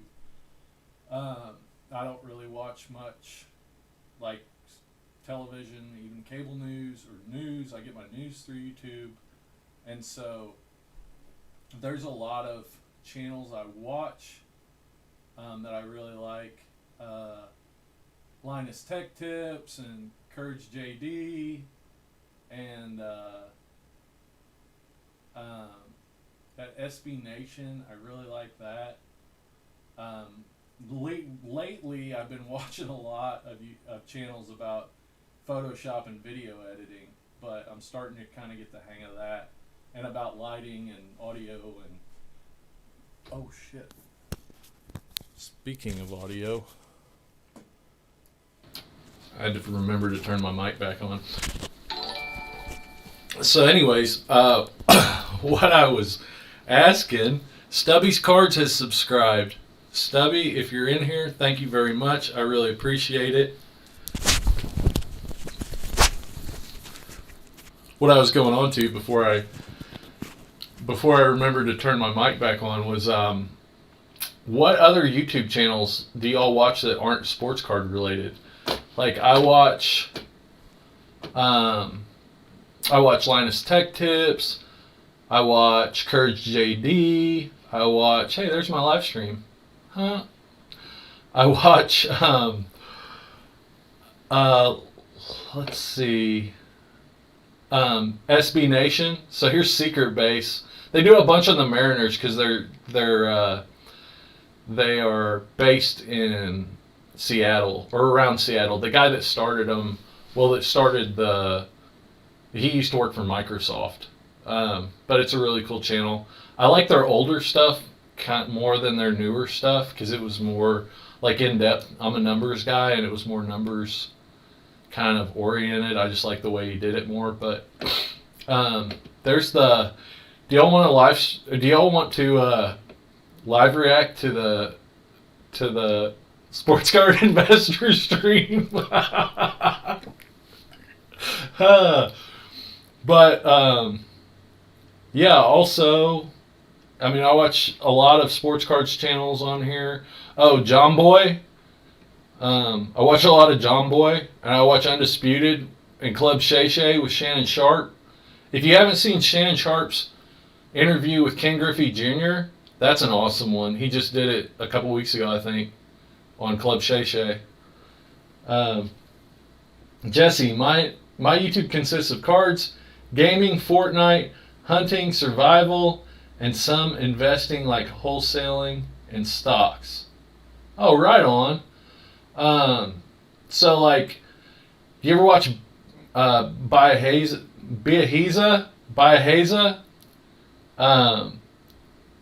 That he does a lot of like, kind of that type of, not really investing, not really stocks, not really wholesaling, but it's kind of just, kind of like, young, good-looking guy that does videos that are kind of revolve around money. Like he did one about, I tried to make money in sports cards. Lots of sports commentary. Yeah, I watch a lot of sports commentary too. I watch a lot of sports-related content. Get Like Coop. I don't know if y'all ever watch Get Like Coop. Yeah, he's just an influencer. Like he doesn't, like some people like him, good-looking guy that makes a good video and can present really well. Like they're entertaining. They make entertaining content. Like that's the value they provide, is an entertainment value. There's a lot of channels out there like that, and I think the best ones are the ones that do both. Like they provide, so like Linus Tech Tips, like Linus provides entertainment value, but he also provides like knowledge-based value. Like both coming together and that's why he's got whatever 10 million subscribers or whatever like that. I'm back, Bonnie. I'm asking. I want to know what other non-sports card related YouTube channels people watch. So like I would say 80 to 90% of my what I watch on TV is YouTube. Like if I'm sitting in my recliner eating dinner, I'm watching YouTube most of the time. So I watch a lot of sports and sports cards related channels, but I also watch a lot of other stuff on there. Jesse, do you ever watch Courage? Do you ever watch Courage JD? The guy, he used to be a codcaster. He used to be like a announcer for Call of Duty esports. But now he did Fortnite for quite a couple of years when Fortnite was huge. And then he did then he did a lot of COD videos but he's fun to watch. He's a cool guy, really fun to watch. Yeah, Courage is lit. Yeah, he is. Courage is awesome. I love Courage. He's a good guy. It's like, genuine, honest. Like he just gets on there, does his thing, talks about what's going on. Like, if he's hungover, he'll tell you. If he's whatever, like he doesn't put on a front. I like that. He's coming back to Fortnite for a little bit, I think. Yeah, you kind of have to. That's another thing I was interested in talking to you all about, if you wanted to, was like YouTube. Like, Courage is awesome, and he could do videos on anything, but to stay relevant and like to build more subscribers and do better, and give people what they want. So it's it's not like selling out or anything. It's just, what do people want? How do I give people what they want? So Courage has to go back, and he doesn't have to, but he'll tell you himself, like, he would like to do a lot more videos on, or like Tim the Tatman. I love Tim the Tatman. Like on Tim the Tatman, he'll say how he really, really, really wishes he could do more videos on World of Warcraft. Shroud, the same thing. He will say, I really, really, really wish I could do more videos on World of Warcraft, but my viewership goes down 70% if I do World of Warcraft videos. So you got to stay relevant and give people what they want. And so Courage is a good balance in entertainment between kids and adults. Yes, he is. Yeah, he is. He's a good balance. And who is it? Connor, the kid that has been with him for like years and years, that he started playing with him. Connor was like 10 years old that he met on Fortnite.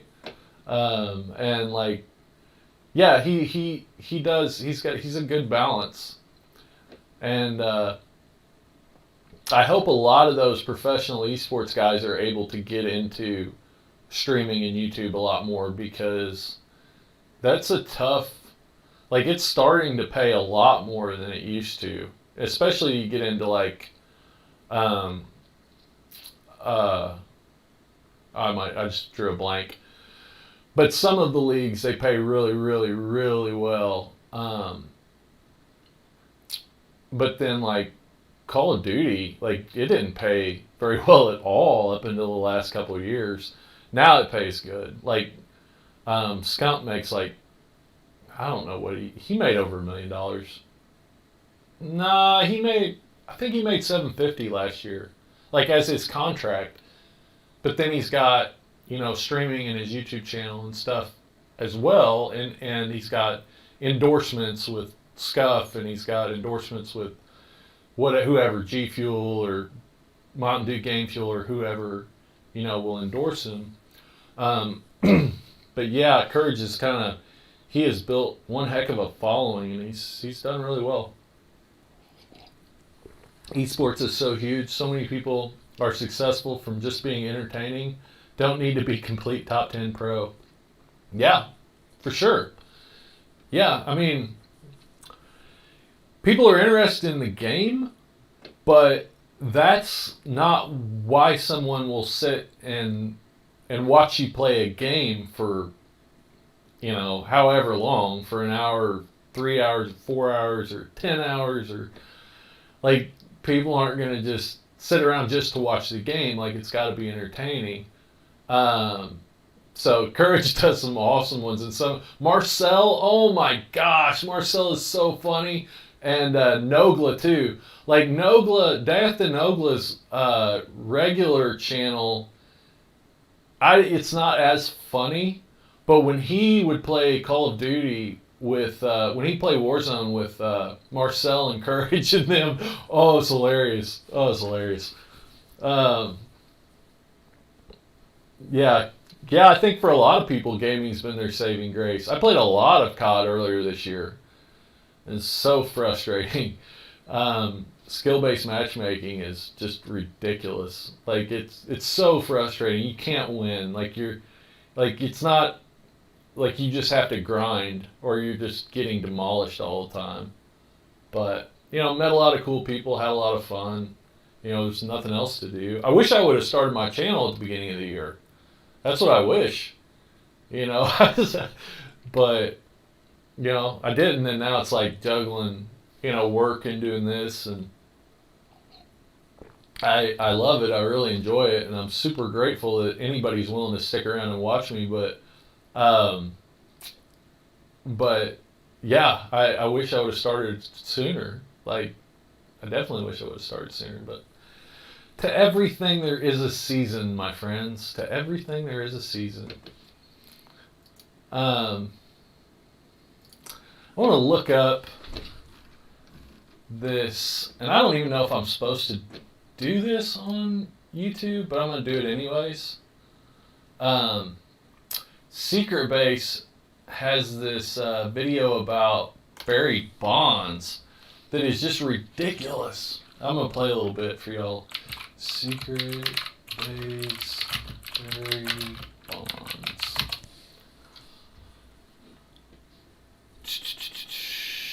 Oh, what if Barry Bonds had played baseball without a bat? This is ridiculous, and everyone should watch it because I don't think anybody realizes how good Barry Bonds was in the early 2000s. Let me find the specific. Hold on. This is probably going to sound stupid, but what if Barry Bonds had played without a bat? That sounded as stupid as I thought it would. I'm serious, though. What if Barry Bonds went up to the batter's box empty-handed every time and just stood there until he was walked, struck out, or hit by a pitch? I wanted to know, so I simulated every plate appearance of his 2004 season. Barry Bonds, Barry Bonds, Barry Bonds, and Barry... Hold on. And there's Craig Counsell's the worst. The difference between Bonds and number 2 is almost as great as the difference between number 2 and number 161. It's like he almost lapped him. So that's Barry Bonds' OPS in 2004 was 1422. So the difference between him and the number 2 highest OPS in baseball was almost the same as the number 2 and the worst player with that many plate appearances.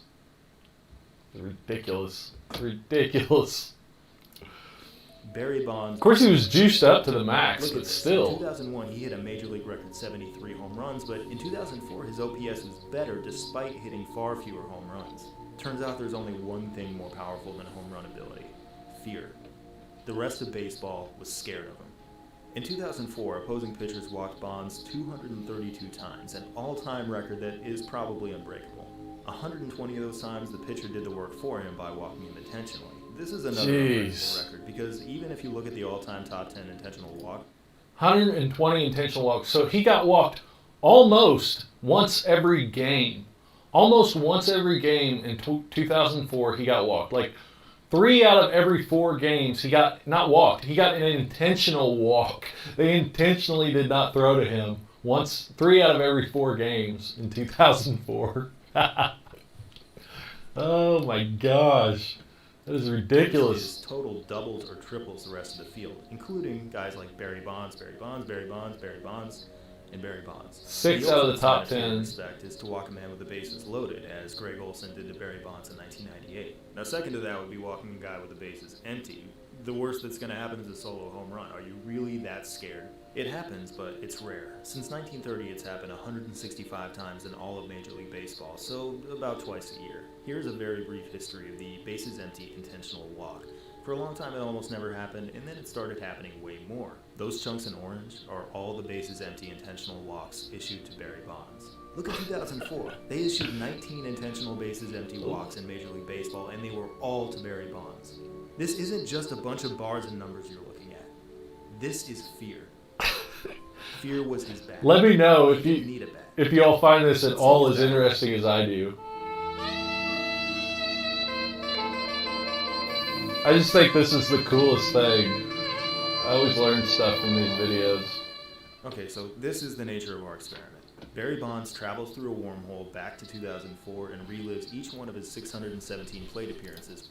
I want to show you all something about 1971 Topps baseball.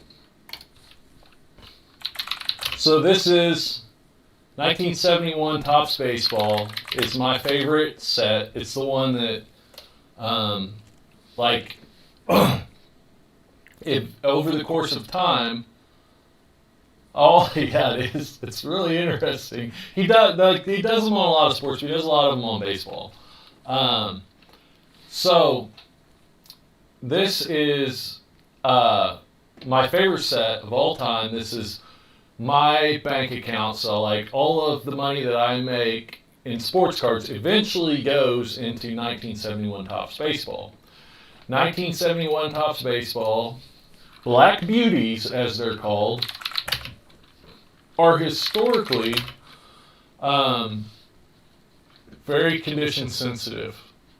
And they're kind of like within the community, they're like revered among semi-modern like post-war era baseball cards because like there are 3 1952 Topps Mickey Mantle PSA 10s. There are a lot of cards in the 1971 Topps set that don't have 3 PSA 10s. There are several cards that have 0. And almost every card in that set is valuable if it's graded in a 9 or a 10. Like it's worth grading. Every single card in a 792 card set is worth grading if it's in a high grade. If it's a 9 or 10, like it's worth it. I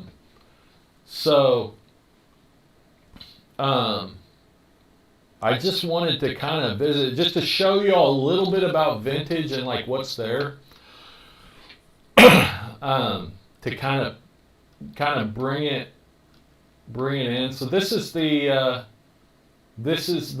design. That's the 3rd year Nolan Ryan, 4th year Nolan Ryan. Roberto Clemente. There's a lot of Hall of Famers. Several rookies in this year: Pete Rose, Reggie Jackson, Steve Garvey's rookie card, Brooks Robinson, Frank Robinson's in this, Willie McCovey. There's a lot of awesome players in this set, but that's not what makes it super valuable.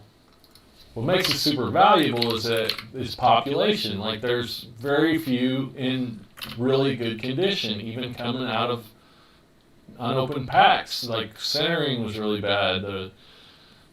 The black borders are what really made it hard because every little imperfection shows. Black Beauties. So this is the story of 1971 Topps baseball card set from PSA's website. And I just wanted to touch on, there's a set of like the highest grade set, which is not all PSA 10s because you can't get a set at this point in time with all PSA 10s. The condition issues are the reason this set is considered the toughest set of the 1970s to put together in high grade. Of the close to 80,000 cards that have been submitted to PSA, only 0.1% have gotten a PSA 10 grade, and just 4% have been graded 9s. So as opposed to like 50 to 65% of the 2018 and 2019s are coming out of PSA 10, and PSA has actually made it a lot harder in the last couple of years to get a PSA 10. Baseball Collector Investor Dealer, his YouTube channel, he did a Hobby News take the other day where he showed that he had done this before, where he showed that basically SGC, BGS, and PSA were given about the same SGC 9.5s, PSA 10s, and SGC 10s.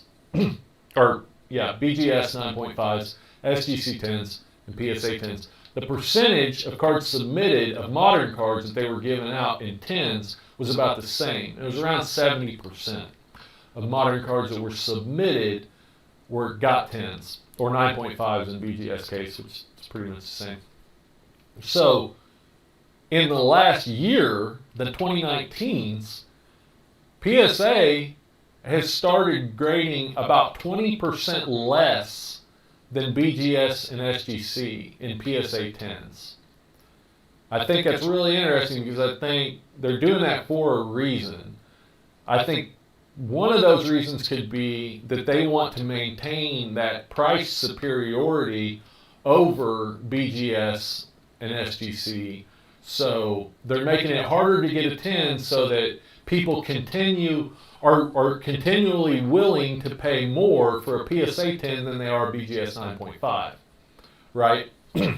So they still perceive it as a higher quality grading service. And the excuse me. The other thing is, I think in the big picture type format, they want to make sure, since they are the main grading service by far,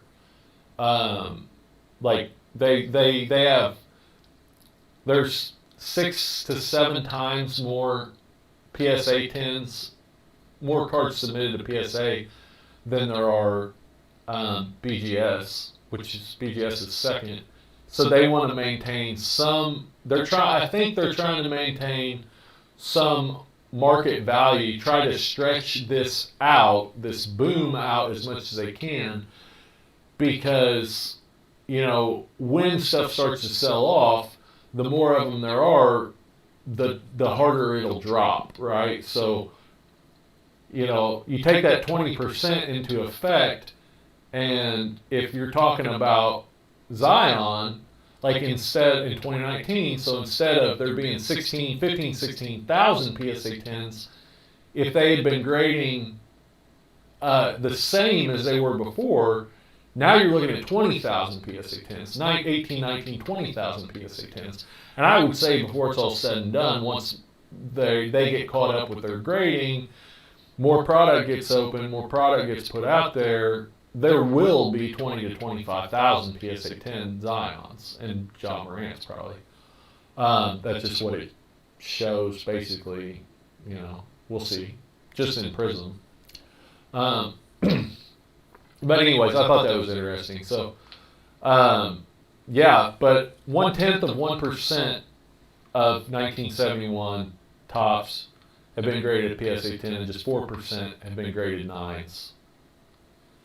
And almost 0.8% of 1970 Topps were graded PSA 10, while close to 16% have been graded 9s. So 8 times more PSA 10s in 1970 and 4 times more PSA 9s. So if we go into the pop report for 1971 Topps baseball, and again, like all of the cards in this set in a high grade are valuable. So you look at, there's been 301,000 cards submitted, and you look at modern card sets 2019, 2018 Prism, there's like 150,000, half as many, but that doesn't mean anything because, this is from you go down through here, every card in this set has had cards graded. And so, look at this 10 report. 0, 0, 0, 0, 0, 0, 1. One Jim Holt. That card probably sells for $1,000 of Jim Holt, who nobody's ever heard of. 0, only 9 9s of Mike McQueen. 0, only 5 Claude Osteen. PSA 9s. 0, only 4 Johnny Callison PSA 9s. And this is what you run into. So we go up here.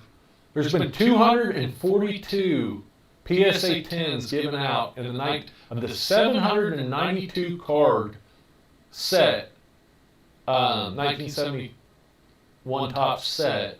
242 PSA 10s out of 300,000 cards that have been submitted. Jesse, I saw a video that PSA 10 might be getting a little stricter. Yeah, significantly stricter. From what he's showing, which he had done this before, and then he went and did it again, you know, they were about the same before, and now PSA is like 20%, giving out 20% less. You know, that's a lot. That's a lot less. They've made it quite a bit tougher, you know, and so we'll see, because they just sold to Nats Turner, a group led by Nats Turner, who was their biggest customer. Like, you think about PSA, like there's people that submit thousands of cards. He was their biggest customer, and he also put a group together. He's a tech investor, like a tech entrepreneur. The guy's 34 years old, huge card collector. I think it'll be a really good thing for PSA and for the hobby. I think I know he has a sincere and genuine love for the hobby. And I will tell you straight up that, in my opinion, and I've taken part in a lot of hobbies, the people in the baseball card hobby are the best people that you will find. Like, there is no better. Like, when it comes to just genuine, honest people that love their hobby and are willing to do it for free, you know, if they have to. Like, you just don't find that, you know, very much. And in my opinion, like, they're the best. They're the best, you know. But I do think he has a genuine love for the hobby. It's not about money, you know. It is in a way, probably. It's about making PSA more profitable. But you make PSA more profitable by making them more efficient, by making them better at what they do. You know, there's rumors that since he's been in the tech industry for years, that he'll introduce some form of, like, computerized grading, which I don't think is a bad thing. Like, a lot of people won't like it because there's a lot of cards that shouldn't get a 10 that do get a 10. And that's more likely than a card that should get a 10 that doesn't. But at least, you know, if it's the right program, it's computerized, then you're on a level playing field. Like me, I could submit my 20 cards through a personal bulk submission, and they get the same treatment. They have the same chance of getting the same grades. I'm not dealing with a guy that maybe just come off a bender and is hungover or pissed off, or, you know, had a fight with his wife or his kids that morning, or whatever, or just isn't paying attention, or, you know, I don't have to worry about that. You know, my card's going into a system that's been designed to take all these factors into effect, and it gives out, you know, a grade that is not dependent on human error, right? So I don't know. I like that idea, but we'll see. We'll see what he does. He hasn't said anything. You know, he's not going to say anything. But yeah, I mean, you got 9,000 PSA 9s, which there's not out of this whole set. It's ridiculous how hard.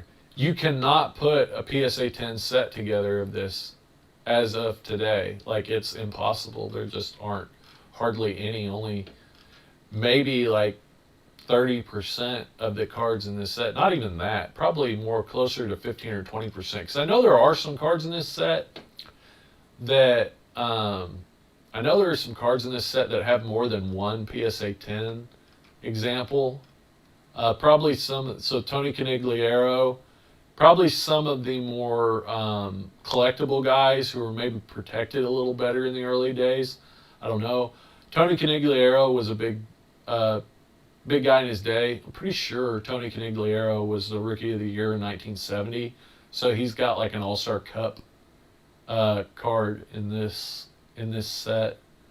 Roy Foster, Bill Mazeroski. Maybe I'm thinking of Bill Mazeroski, that this is his rookie cup.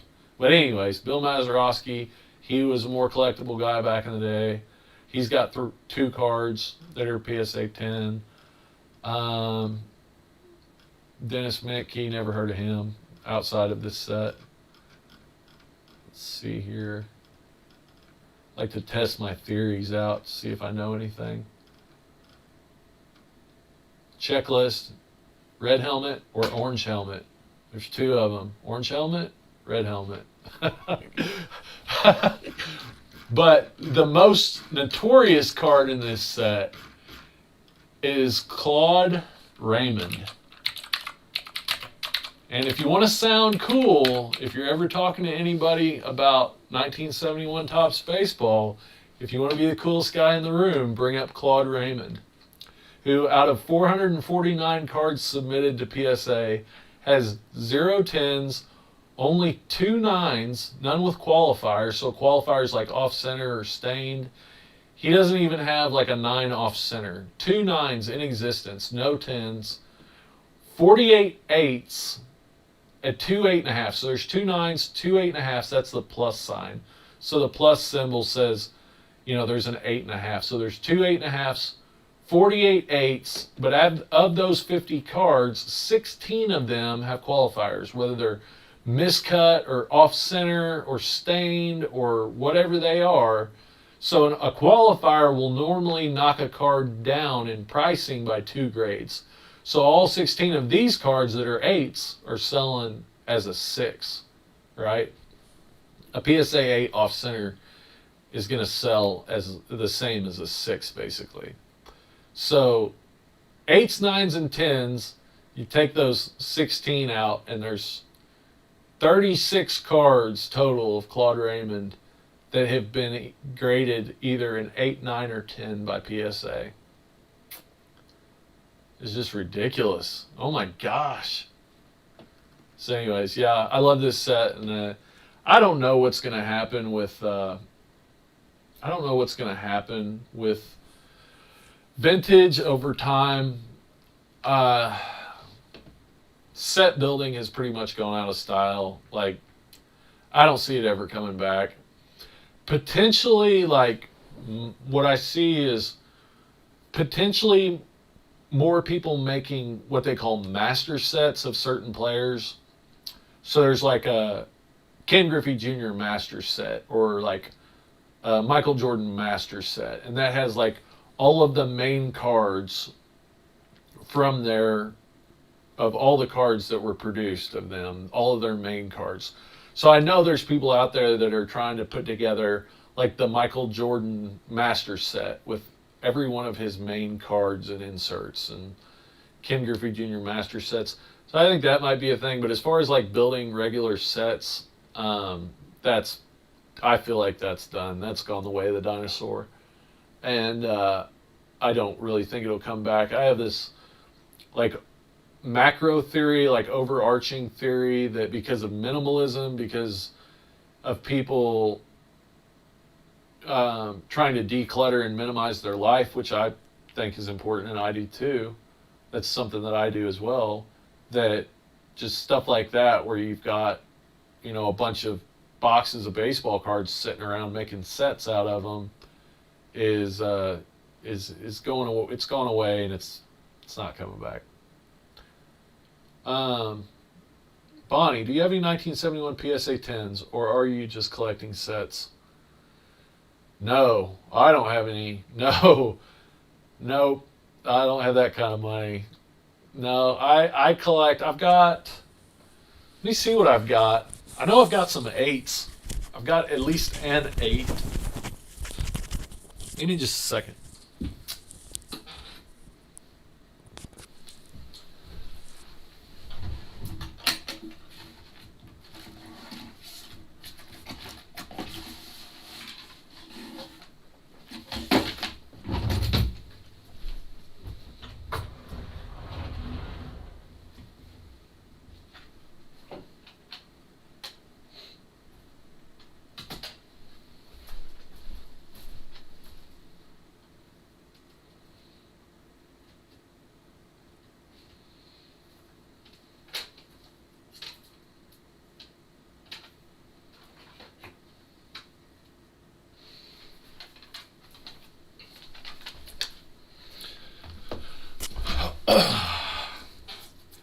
No, like I want to see if I can find a sale of a PSA 10, and then I'll show you what I've just got here, and go into some stuff on that. I just want to see if I can find a sale of a PSA 10 1971 Topps baseball.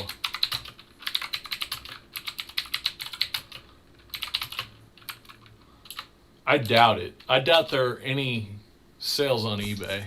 Oh, there is some. There is one selling right now from Probstein. A Bill Rigney. There's a... Oh, crap. There's a Phillies team card.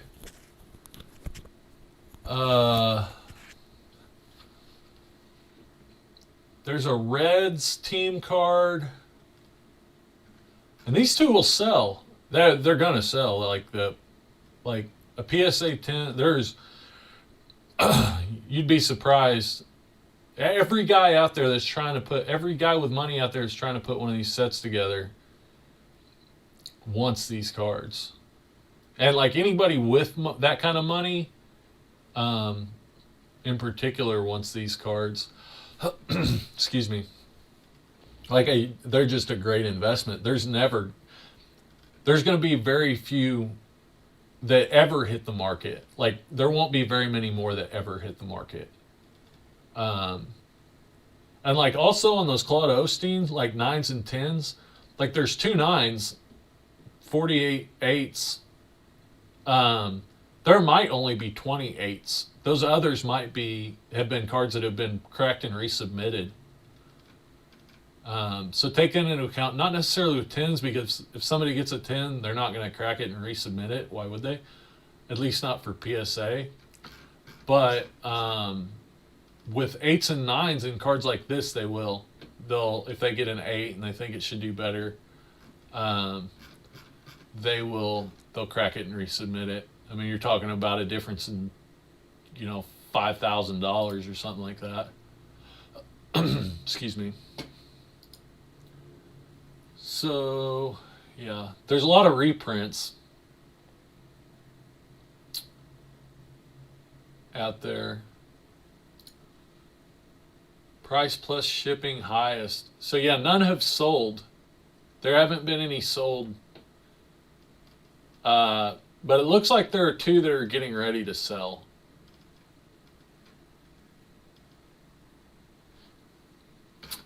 Let's look at 9s just to see. Okay, here's one of the most highly collectible cards in the set is the 1971 Topps Roberto Clemente PSA 9, $22,000. And if a guy wants to, that's the race right now, is not who can put together a complete PSA 10 set, but who can put together a PSA set with the highest value. And when they do their set tracking, their set registry, they give a multiplier to cards that are more important. So like a Nolan Ryan or Roberto Clemente will give you more, a better overall graded, the set. So they grade the set overall, and they will give you a better overall grade for a PSA 9 Roberto Clemente than like a PSA 9 common card or something like that. It has a multiplier to it or something like that. Yeah, $22,000 for that PSA 9 Roberto Clemente, $12,000 for the Johnny Bench PSA 9, $10,000 for Reggie Jackson PSA 9. Ted Simmons was Rookie of the Year that year, $10,000 for a PSA 9. Now these are maybe, and go down through here, 10,000, 10,000, 10,000, 6,500 for the Hank Aaron. But I think the Hank Aaron's are one of the cards that are like easier, like they have more graded examples. Yeah, so there's 4 10s, Hank Aaron 10s, and there's 39 9s. So as opposed to like Nolan Ryan, And I could go into Nolan Ryan because Nolan Ryan's potentially, so there's 0 10s in Nolan Ryan. There's 31 9s. So Nolan Ryan's going for 10 grand. Hank Aaron's going for 5, just because there's more 9s and 4 10s in a Hank Aaron and 0 in a Nolan Ryan. Yeah, Nolan Ryan, potentially the best pitcher to ever play baseball. I mean, it's arguable. So that guy threw 7 no-hitters. He has the highest recorded fastball ever of any player, and they've been recording fastballs for a long time. Bob Feller had a fastball that was 107.4 or something like that, or 0.6. Nolan Ryan had a fastball in 1974 that was 108.1 miles per hour. Played for 22 years, 24 years. 24 years, I think. Played till he was like 44 years old. 7 no-hitters. I mean, just ridiculous. But doesn't, like, his rookie cards, even though there's not very many of them in a PSA 10, like, they're not, overall, as far as market cap, they're not that much. Like, when you look at, like, Michael Jordan's market cap, if you take his 275 PSA 10s times $120,000, what they're going for right now, it's like $60 million in market cap. Nolan Ryan's 3 or 4 PSA 10s sell for like $700,000. You know, there might be a few more of them than that, but you're looking at less than a $10 million market cap. So, you know, pitchers just don't bring as much. Pitchers just don't bring as much. It's just a fact of the matter. Even as best pitcher ever in a card that's, you know, very rare. But yeah, so that's a lot of these older sets. So these came out in series. There was 7 series. So the high number series in 1971 Topps Baseball, and most of these 60s and 60s and early 70s sets had a high numbers series. So the high numbers series was like, in 1971, it was number 646 through 792. Right? Wait, no, it wasn't 792. It was the 80s when they started making 792 card sets. This set is, I should know this, but I don't. 752 cards. And the high number series is card 644 through 752. So they would release these series through the season, and by the end of the season, when they released the last series, nobody really was collecting. You know, nobody was buying baseball cards because the baseball season was over. And so the high number series in most sets of that time period are a lot more valuable. So if I look up 1971 Topps high number. So most of the common cards in 1971 Topps. So there's a high number. That's not even a high number. That's a 634. A lot of people put high number on this, and it's just market speak. Like that's not a high number card. High number starts at 644. But if you're ever looking through, if you ever buy a lot of these older cards, keep that in mind that even like the semi-high numbers, which is the next set down, will be more valuable than a lower numbered card, a lower series card, to a certain extent. So a lot of 61 high number cards in a VGX condition. So let me show you what a VGX condition is. And none of these are stars really.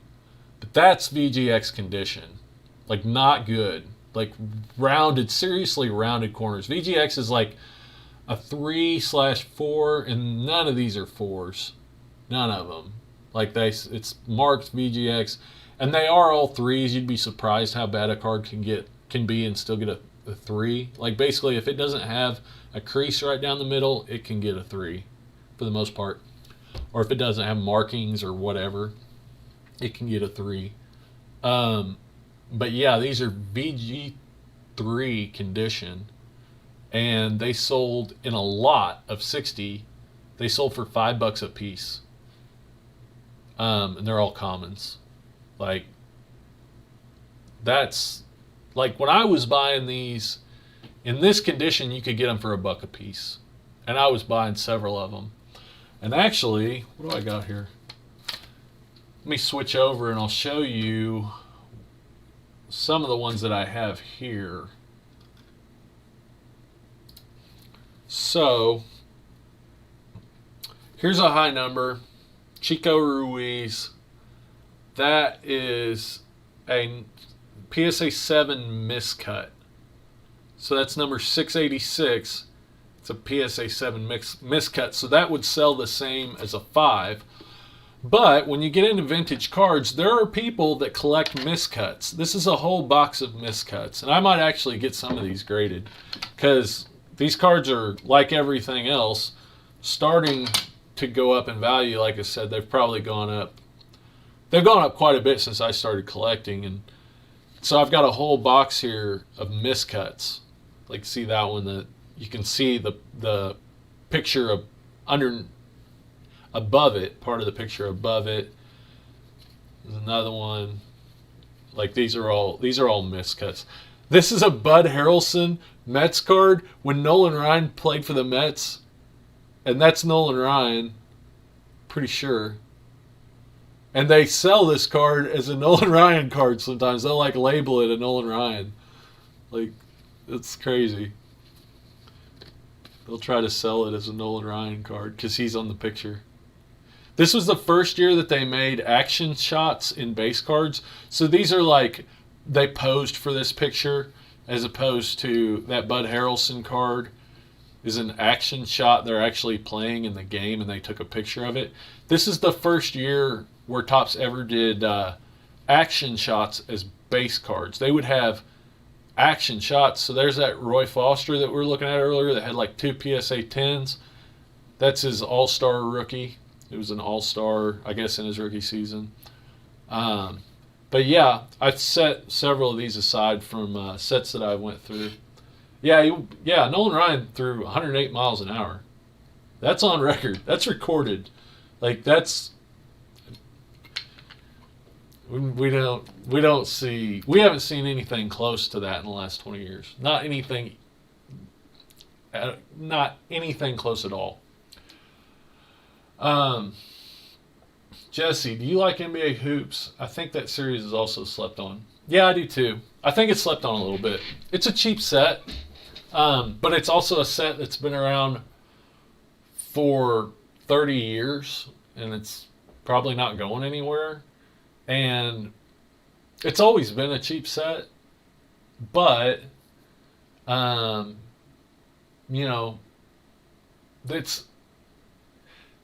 I think Donruss is the best value right now. I think Donruss in football, and that's like, I open those up, and like, I might do an in-depth, like, here's what I plan on doing.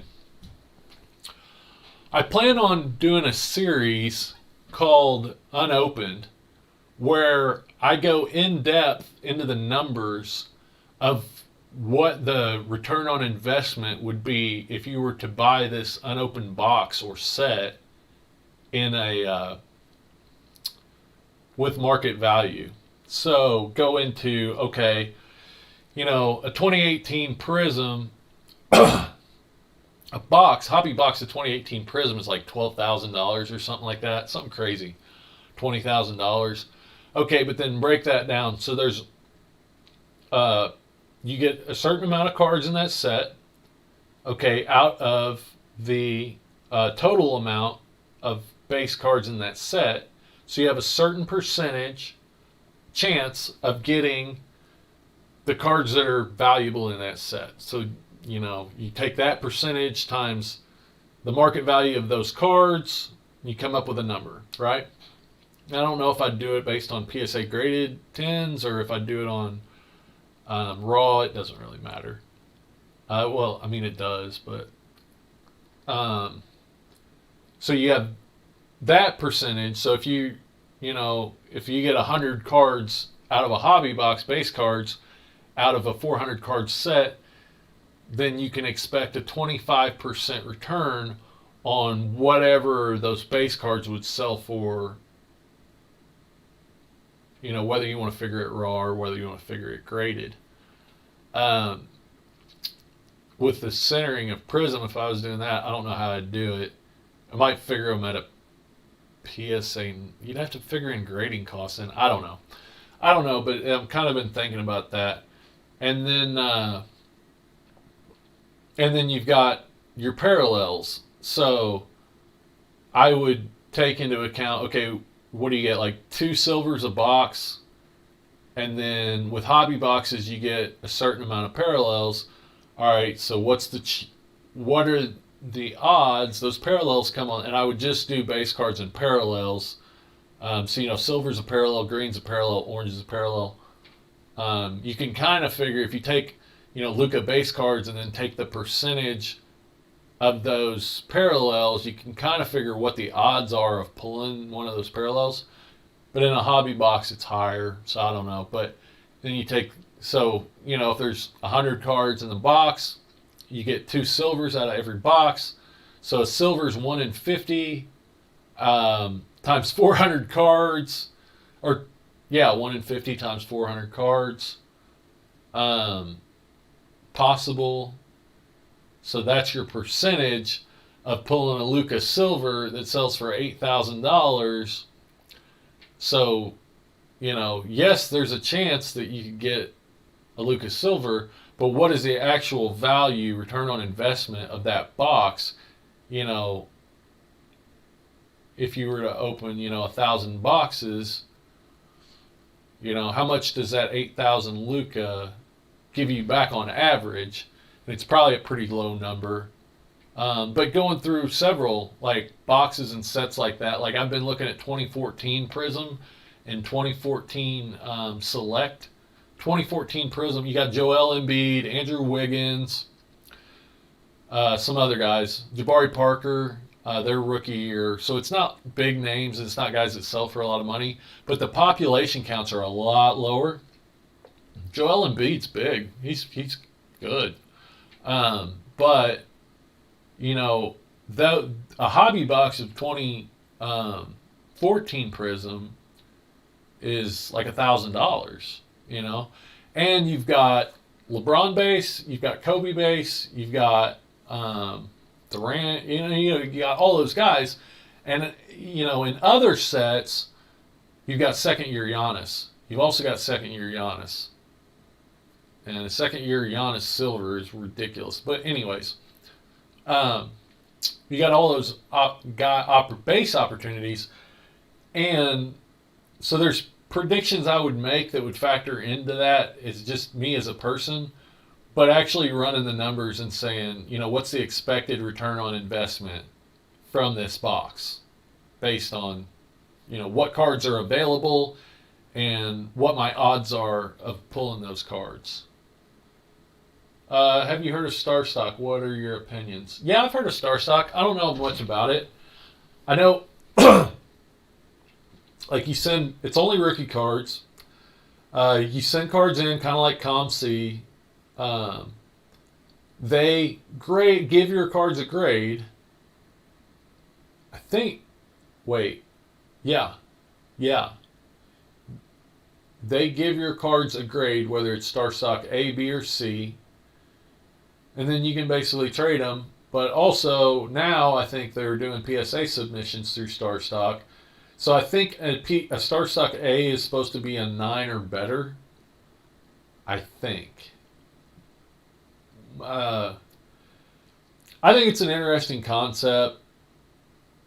And all this stuff makes the hobby exciting. But, Yeah, I mean, y'all know kind of how I feel about, like, from a financial standpoint, all of this short-term stuff makes the hobby more volatile, which probably leads to more more volatile, more fluctuation in price. So, like, not only population, but also this mentality of, like, short-term investing and flipping and all this stuff. So with this population, once stuff starts to fall, it's going to fall off a friggin' cliff, is my opinion. So, I think it's really interesting. It's exciting. Maybe it's good for the hobby. Maybe it's not. It's not my cup of tea. Like, I'm not going to pay much attention to short-term investing because it's a lot of effort for a lot of risk, and I think it's big time, like, overrepresented the success of short-term investing because yeah, this year it's easy to flip in a year where everything just goes up the whole time. But I think long term, any of these guys that keep trying to do this are not going to have near as much luck. And so that's one of my predictions, is that we'll see a serious correction in the market this off season after basketball season. You'll see a lot of those guys that are flippers or short-term investors that once it comes to the end of the season and they're going to have to wait, 6 months before basketball season starts again, they're just going to start selling everything. And the price is going to plummet because there's so much stuff out there. Which maybe makes for a good buying opportunity. That's what the guys would say on the, the cool guys. But I'm not a cool guy. And it only makes for a good buying opportunity if you catch it at the bottom. But if it's not the bottom, then, it's it is what it is. It probably is. It's almost always a good buying opportunity if you buy midway through the off season. And then, the best way, a really easy way to make money in sports cards, and probably the best way, is to just buy a selection of the best players halfway through the off season and sell them right before the season starts. You have very little risk and usually a really good return, like 30. You'll average about 30% return. And with 4 different sports, you can do that 3 or 4 times a year. Make really good money. Honestly, it's an awesome way to make money in sports cards. And that's kind of, I try to, I'm waiting until the middle of January, beginning of January, right after Christmas is when baseball's at its lowest. So I plan on buying a lot of baseball rookies and stuff. A lot of the guys that I've outlined that I want to buy, I'm planning on putting money into them in beginning of January, middle of January. You can do the same thing with basketball. Pretty much year over year, you can just buy halfway through the off season and sell right before the season starts, and you have very little risk and almost guaranteed return on investment. It's easy. Anybody can do it. It's easy. So would Donruss football be a good to invest with little risk? I kind of think so. I kind of think it is. I don't know for sure. I'd have to run the numbers. But I kind of feel like Donruss football and basketball is about the best risk reward, about the best price to return on investment product out there. When you look at like this Donruss Blaster box, you get like 25% of the rated rookie set in that box. I think I got like 10 or 12 rated rookies out of that box. So there's 50 rated rookies in the set. So you've got Herbert sells for $300 in a PSA 10. That's how I always look at stuff, is if I can grade this in a PSA 10, what's it sell for? So Herbert sells for, let's just take Herbert. So like Donruss, Herbert rated rookie in a PSA 10 sells for like $300. In a PSA 9, I think it sells for like $120.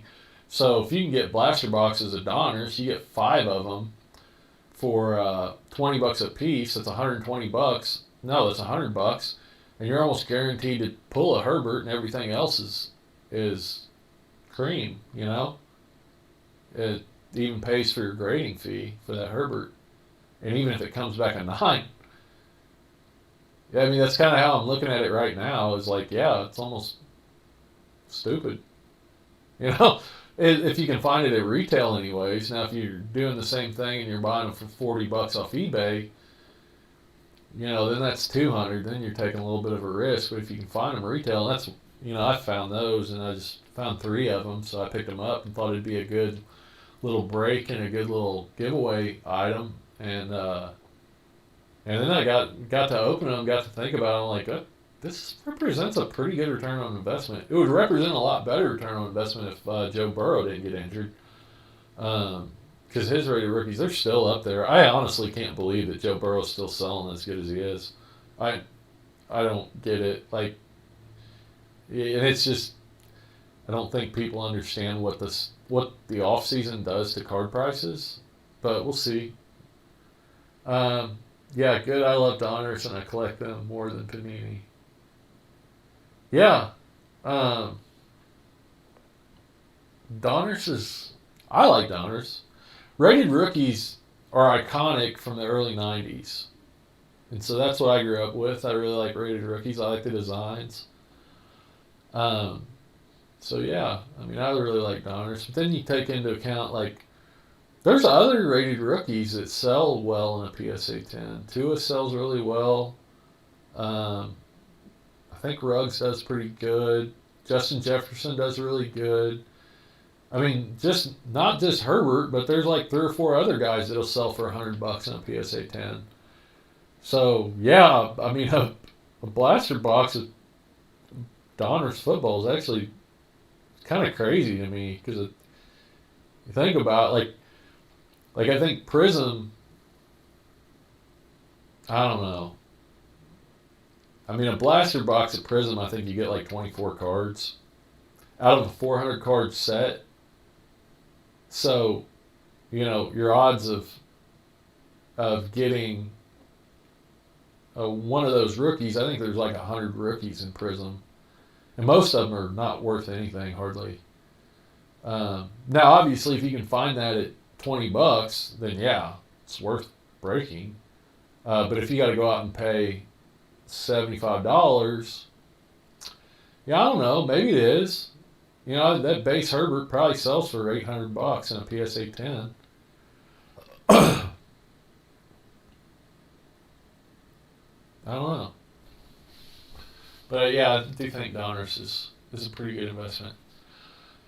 Guys, man, I am getting super tired. I do want to show you these, though. I'm trying to keep going, but streaming is oddly, like, intent, like, tough. Like, it takes the energy out of you. I've noticed that. It's like I could sit here looking at who threw 108. Nolan Ryan, 108.1. The highest pitch ever recorded, 1974. Yes, sir. Thanks for stopping in, Jim Bob. Glad to have you. Yeah, Nolan Ryan was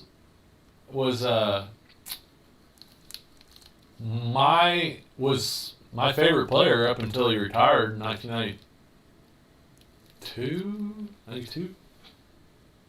I think it was 92. 92 or not? 92, it was 44. I'm pretty sure it was 92. And then Mike Piazza was my favorite player through the 90s and into the 2000s when I was young.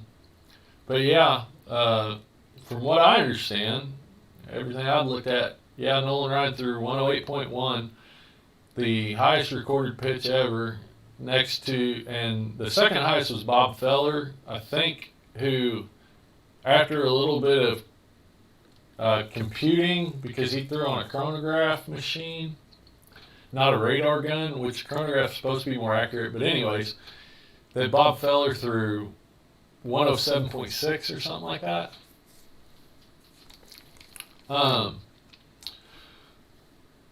So these are the 71 Topps that I have here. So I've got a PSA 6 Reggie Jackson. Then these are both high number 7s. So that's a Joe Niekro, which has some star value. Joe Niekro, Phil Niekro's brother, in a 7. Jerry Morales in a 7 and a high number 696. And then this is the 8 that I have, which is a Ken Tatum in a semi-high number. It's a 601. But just, and there's several of these Ken Tatums in a PSA 8. But just having one PSA 8, 1971, is pretty cool. Regardless of who it is. Like, I buy these whenever I can find them. I don't know what they're going for now. When I was buying these, I could get them for like, even these high numbers, I could get them for like $15. And now, like you saw, the friggin' BG3 Raw high numbers are going for $5 a piece and a lot of 60, which is nuts. But awesome. I mean, awesome for me, I guess. But yeah, those are the cards that I have here with me, Bonnie.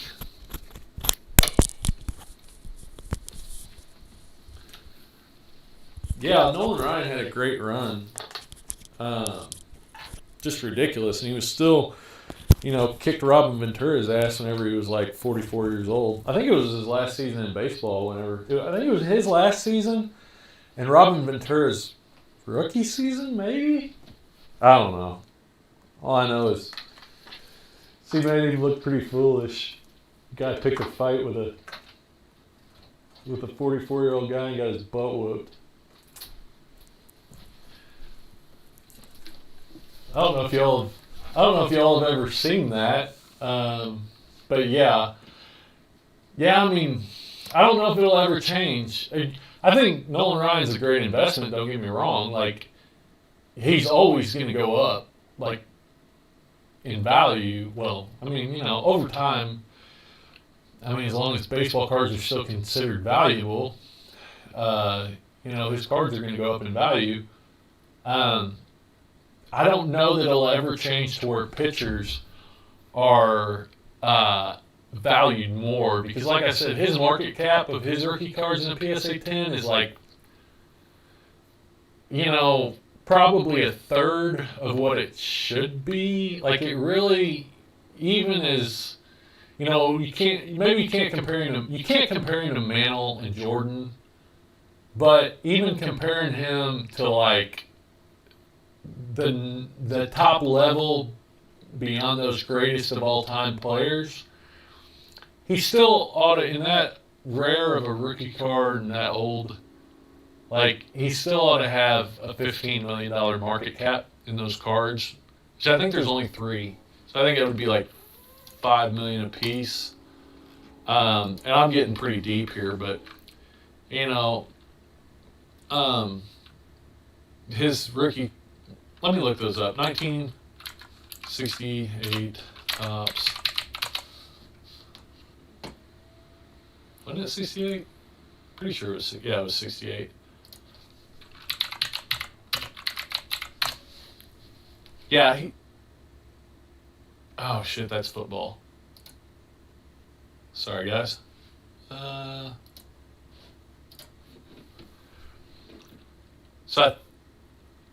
me look up the pop, because I know one of his PSA 10s went for like 600 or 750,000 earlier, like in the last couple of years. What in the hell? Was it 60? No, it was 68. I guess it wasn't. I guess it was 69.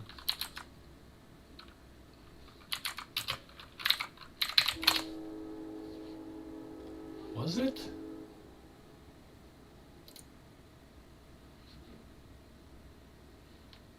I guess it was. 2 PSA 10s. Is that right? No. That's not Nolan Ryan rookie card.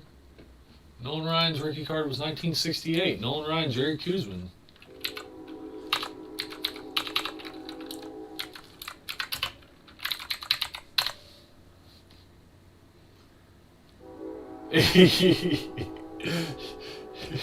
Yeah, he whooped him. He did. Let's see here.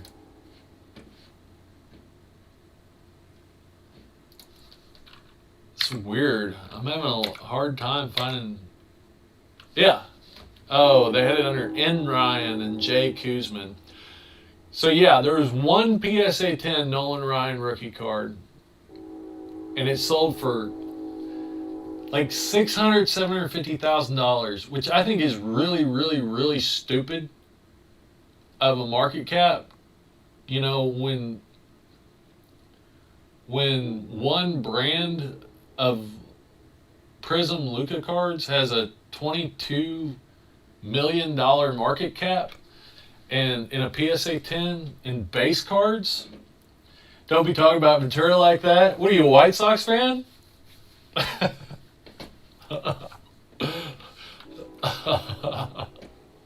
Hold on here.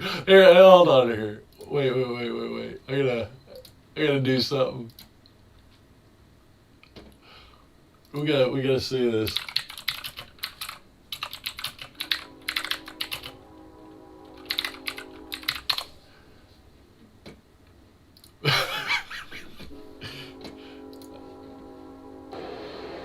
Here you go, Jim Bob. Here's Ventura For you, buddy. Single in the first. Watch out. Let's see if they've got the. Let's see if they. Yeah, here's the John Boy version.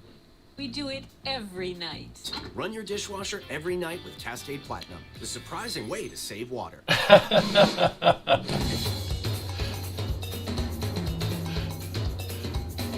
Okay, this was easily our most requested breakdown from the past. Nolan Ryan and Robin Ventura, and here you have it. You've got 46-year-old Hall of Famer Nolan Ryan. Looks straight out of a sitcom actor that's too old, but they don't want to get a new actor, so he's just going back to play baseball, versus 26-year-old Robin Ventura, the old grizzled vet versus the young, fun rookie. And this team, they have a history, these two teams. For the last 3 years, they had been throwing at each other, hitting each other, retaliating. The White Sox dove into outside pitches. Nolan Ryan didn't like that. He said, that's my half of the plate.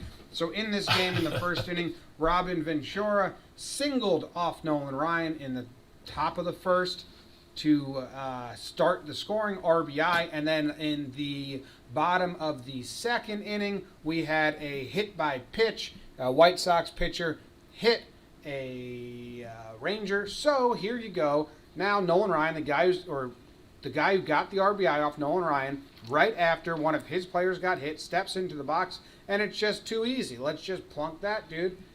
Easy peasy lemon squeezy. First, he was shocked by it, and he's just like, okay, sure thing. What are you doing? And look at this. Pudge is actually going to block that first punch. Get out of here, Pudge. No one doesn't need any help. Bam. That one kind of skids off his head. These next couple are pretty good. Pop. Next one coming. Pop. Just things could not have gone worse for Ventura. Now he's trying to move his arm to try and block some of these punches. Pop. So he gets his left arm up to protect his head, and Nolan Ryan comes with the face shot. He got him with a good one. Man. Worst to worst to worst. Now all the white. Look at this guy. Someone's going to come up on the left here. They don't have more footage of it. But not the guy, not that Rangers player. Look at this. This next guy, he's going to come up, and he's about to jump up. If y'all never watched John Boy, which y'all probably all have. Hey, Ollie. How much of your portfolio is in short-term gains? I like your Luka vid. I've been thinking more about this, and it seems like most buys we were making will decrease in value over time. Yeah, for sure. It's the truth. I mean, it's fun, but we're kind of talking about how much of my portfolio, probably like less than 5%. I mean, like I said, most of my stuff is in vintage. Like it all ends up back in vintage. Like I buy I buy quite a bit of modern stuff, or I send some stuff in to get graded. You know, I buy some stuff or I open some stuff. I don't open that much retail. Actually, it's really fun having this channel because it gives me a chance to justify buying retail and opening it. And but I normally don't buy a lot of retail. I just buy singles and then grade them. Then try to find the ones that are worth grading, send those off, and sell the rest raw. But yeah, I would say it's gotten to be more. It's gotten to be more.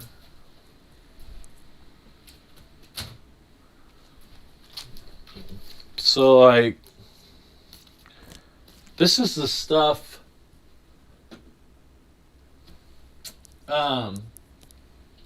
But yeah, and that's kind of goes into what we were talking about earlier, that it's been really easy to make money short term in the last year because everything has just gone up, but that's not the way it always goes, and that's not the way, it's not going to continue to go like that. No matter how many new shipping labels that eBay creates, it's not going to continue to go like that. And so it's easy for somebody to come out of 2019 or 2020 and say, oh yeah, it's easy. You just buy cards and wait 2 weeks and sell them and da da da da da. Like, no, it's not. It's not. Like, this whole year you could basically just buy a card and list it for twice what you bought it for and wait for it to sell. Or like buy a $2,000 card and list it at $2,500 and just wait for it to sell. And it might, might take a day. Like, honestly, somebody has a good game, it might take a day. But that's not normal. And so, no, like, the thing is, with the modern population counts of PSA 10s, like, it's all great until it's not. Like, once something bad happens, or once people move on to like the next hot rookie or hot player or whatever, then once people start selling, there's so many in the market that the bottom just falls out. Like, just falls out of whatever's there. So yeah, I would be really, it's not that people shouldn't. Like, it's fun and there's some serious profit potential there. I wouldn't speculate with people that are already considered the best in the league, because how much upside is there? Like, there's not 100% upside, whereas, if you're going to prospect or if you're going to speculate, like, I'd take guys that have shown, that are like third or fourth year guys that have shown improvement every year.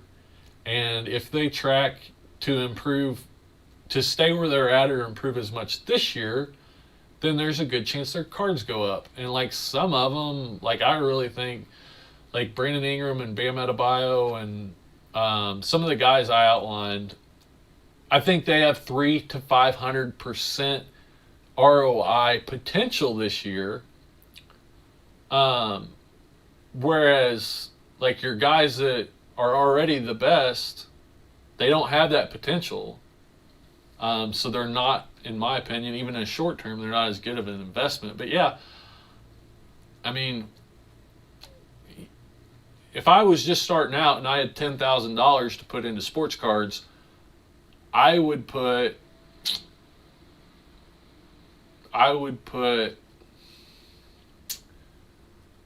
probably, I probably wouldn't put over 20% in like modern, like stuff within the last 10 years, unless it's LeBron. But even that, like, the market is probably overvalued compared to, like, just as a whole is overvalued because of what we've seen this year, how much we've seen this year. So, but yeah, I would try to find guys that have a high upside, and diversify between, like 10 players. Like, that's basically what I'm doing right now. I've got 10 guys, baseball, football, and basketball, that I'm picking up that I think have a high upside that I can pick up cheap. They're way too cheap right now. So Brandon Ingram, Bam Adebayo, Pete Alonso, Alex Bregman, Bryce Harper. I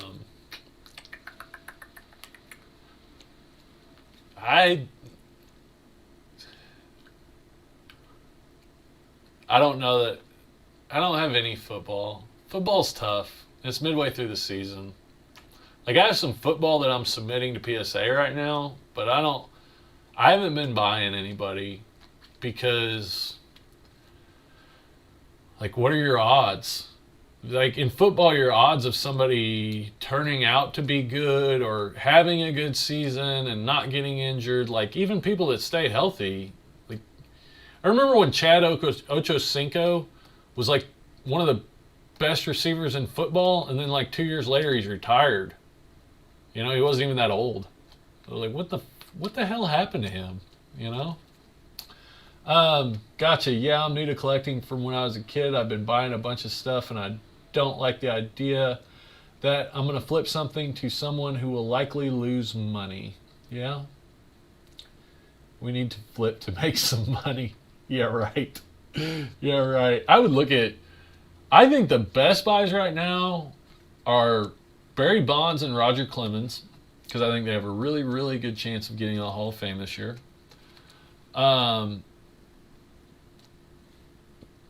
Tim Duncan and Kevin Garnett, for the same reason. Their Hall of Fame celebration is going to be this year. And they are they're doing the top 75 players ever in the NBA, and they're both in that category. So they'll do that this year because it's the 75th anniversary. After that, like, on down that line that's maybe a little more long-term would be the 1998 rookie class, which would be Paul Pierce, Vince Carter, and Dirk Nowitzki. They're just really cheap right now. Especially, like, I think 1998 Topps hobby boxes are maybe the best value in unopened wax right now. If they aren't all stuck together, but they shouldn't be too bad. Buy what you need. Like, I don't understand how some of these rookie cards who have done nothing are going for so much money. Yeah, speculators, like flipper speculators, people want to get in on the next Luka Doncic rookie card. But the thing is, it only comes around about every 20 years. Like, for real. Like LeBron. You know, a person like that actually ends up with being that person for the rest of their career comes around about every 20 years. All right. See, Julius Erving, Kareem Abdul-Jabbar, kind of, I don't know. Julius Erving mainly, as far as cards. Michael Jordan, LeBron James, who knows? I mean, Luka's, it's his third year. I mean, I don't know. I love Luka. I love watching him. He's super exciting. I don't think he's the most exciting player in basketball to watch. I think there's a good chance that if he had a better team around him, that his stats might not be as high as they are right now. If he had, you know, not that he has a terrible team. Porzingis is great, but they're not exactly a contender. They might be this year, but they weren't last year.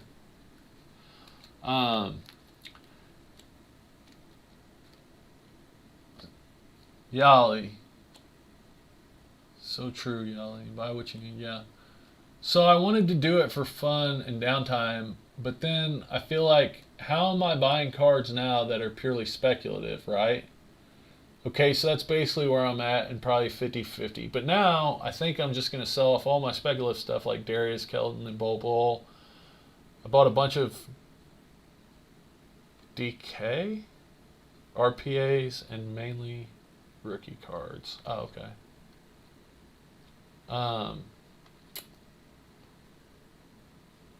I was looking at those Bregman cards, especially the Donruss, and they're an excellent buy. Yeah, for sure. Yeah, DK Metcalf. Oh, I got you. Yeah. I bought an auto 79 Kareem. Look at it this way. LeBron has to go the next 3 years of his career with really, really good numbers to beat Kareem Abdul-Jabbar's all-time scoring record. Like, he can't just have 3 decent years. Like, he has to have another 3 superstar years. So, yeah, I think all of that will be good long term.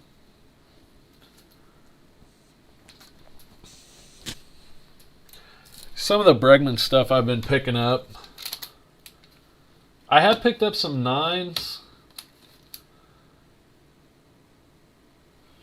But yeah, I've been buying quite a bit of Bregman. There's a rookie patch auto, Donruss rookie patch auto out of $299. I think I paid like $30 for that. Just ridiculously low amount of money. Let's see. These are both 9s, but they were like $10 a piece. These 2017 Bowman Chrome rookies, PSA 10s. I got these for $12.50 a piece. I got 4 of them for $50. And like right after I bought them, I guess the guy realized they were way too cheap or something. I think he had them listed at $15. Buy it now, but I noticed he had several of them. He had 9 of them, and I thought, well, I'll buy these first 5 and see how the transaction, or first 4 and see how the transaction goes, and I'll probably buy the other 5. I wish I'd have bought all of them, but you know, whatever. That was enough for me. But yeah, the gray uniform Bowman Chrome actual rookie card. I bought 4 of them for $50, including shipping. So I've got some other stuff in here, but Bregman stuff. But oh, there's another. This is a sticker auto, but I think it was even less. I think it was like $20 or something like that. Something crazy. Donruss. That's an 18 sticker auto. But yeah. And then like his regular 2017 Bowman rookies. Like I picked up these are in really good condition. They're like $2 a piece. Which is nothing, like you can get that all day. But I am kind of waiting until after Christmas to really start putting stuff. Here's a 2017 Prism Bregman rookie out of $299. It was $5, which is about what they sell for, but it's just ridiculously cheap, in my opinion. For a guy that's 26 years old, has 2 All-Stars, a Silver Slugger, widely considered the best third baseman in baseball, whatever. Yeah, it's just, I say widely. I mean, I know a lot of people in baseball that think that would say he's the best third baseman in baseball. The whole thing is the whole sign stealing thing, which, you know, is a big deal. Like that's wrong. But okay, I'll get into it on stream. I'm not going to make a video about it, but I'll get into it on stream. Okay, so here's the problem I have with the whole sign stealing thing. Now, for one, it's not like anybody has ever come out and said Alex Bregman was stealing signs. Like, it's not directly tied to him, so I don't think it's that big a deal. And I think it will affect his cards less and less going forward. But here's the main thing, is everybody that played the Astros those years absolutely knew that they were stealing signs. You cannot tell me that if you can hear, if the batter can hear that trash can be getting banged, then that means the hitter can hear it, or if the hitter can hear it, that means the catcher can hear it, the umpire can hear it, the first base umpire can hear it, the first baseman can hear it, and the pitcher can hear it.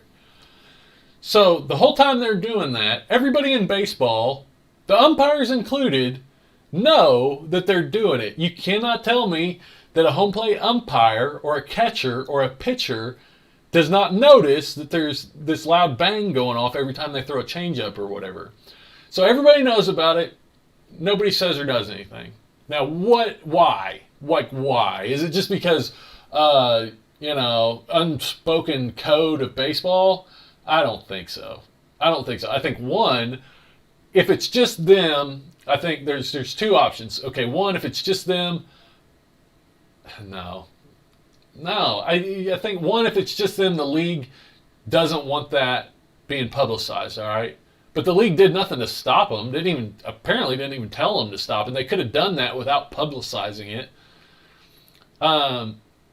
But even I think, and I'm not saying this is what it is. I'm not trying to start a fight with anybody, but I think that the thing is that I think there's a lot more teams that do it than the Astros. That's what I think. I think there's a lot more teams that have done things. I know there is, but did they do it to an illegal level of using electronic devices? I would say there's more of that stuff that goes on than people, let on about, because everybody that they played knew that was going on. Everybody in baseball knew that was going on for apparently 3 years. And it didn't come out until some nosy-ass people started digging around on the internet and started their own investigation and put it out there to everybody. So, nobody had a problem with it. Christian Yelich and Aaron Judge and all these guys that are out there talking trash on the Astros, they didn't want to say anything until it was already out there in the media, but they knew, and they didn't say anything. So, the gentleman's agreement, or is it, we're doing things that maybe aren't so, that we don't want people talking about, so we're not going to talk about other people doing those things. I don't know, but that's kind of, I'm just throwing that out there. I think that there's more to it than just, the Astros are bad and they were doing something, they were cheating and they got caught. They didn't get caught. Like, everybody in baseball knew they were doing it and didn't say anything. So, they didn't, and the league didn't do anything about it. So why didn't the league do anything about it? Probably because on the inside of baseball, it probably wasn't that big of a deal. I don't know. But I just find that interesting, because there's no doubt in my mind that every catcher, pitcher, home plate umpire, and first base, first baseman, everybody knew they were doing it.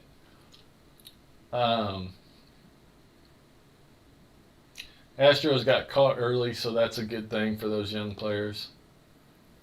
Yeah, I'm just surprised at how blatant they were about it. There's got to be a better way to do it than just bang it on a trash can. It just seems like they're just asking to get caught. It's just so in your face that they're not even trying to hide it. So maybe that's because there's no reason to try to hide it. Maybe that's because everybody does it, and they just don't give a shit because there's no reason to. Because nobody's going to say anything, because if they say anything, then they're just as culpable as the next person. They're just as much, they're just as much in on it as anybody. I don't know. But that's something I've definitely been thinking about lately, because I don't think it was right at all. But also, I just think it's interesting. Ever since I first heard about it, everybody knows about it. Not that I did, but if this is how they did it, then everyone they played knew that they were doing this. At least everyone that had a stake in the ball being pitched, you knew about it. At least the pitcher and the catcher and the home plate umpire. And you see a lot of stuff where they're talking about how teams would try to adjust for that because they knew they were doing it. the rumors about the buzzers inside their uniform. Yeah, maybe. I don't know. I don't know if they said they stopped using the bat on the trash can and started using the buzzers. But there's also data that shows that they were better away than they were at home. And also, like Mike Trout's saying, let me know what pitch is coming. Well, you don't know. I'm going to have fun if I know what pitch is coming. And Mike Trout's awesome, but it's kind of a bullshit thing to say, because how much better does it make you to find out like a split second before that pitch is thrown, or while that pitch is being thrown a lot of the times? Like that would be more distracting to me than anything. And they even went into how like a lot of the players said that they didn't want that because that's distracting. They didn't want to know what pitch was coming. So, I don't know. Like, I just see these guys reacting to it and talking to reporters and talking all this hard trash. Guys that I like, but I'm like, that's kind of lame. That's kind of lame, sitting in front of a reporter and talking trash. I don't know. I kind of feel that way, but it's whatever. I still think Alex Bregman's a great buy right now. Buy Alex Bregman. But who knows? He might come out this year and completely flop. His best days might be behind him. I saw something else that said his barreled balls were really low last year, which a barreled ball is a stat that they use to show like a ball that is barreled, like a home run that is barreled, hits a certain part of the bat that gives it like a way better trajectory. But he hit a lot of non-barreled home runs, and non-barreled home runs over time don't hold up as well. Like it's harder to hit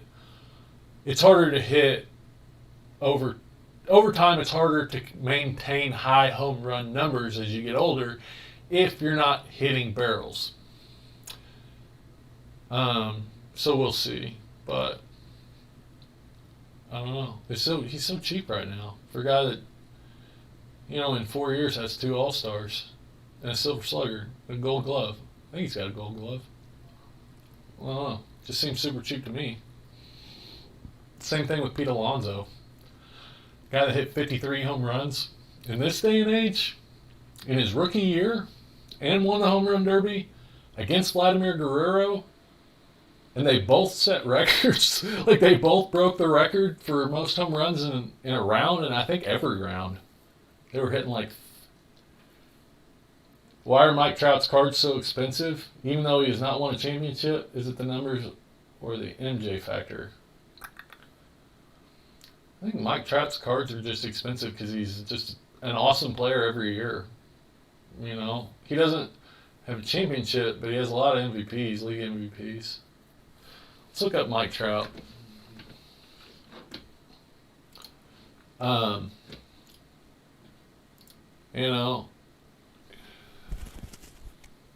don't know that $4 million for a Bowman Retro or a Bowman Superfractor is. I don't consider that a very good investment, but I'm not the one who spent $4 million on it, so it is what it is.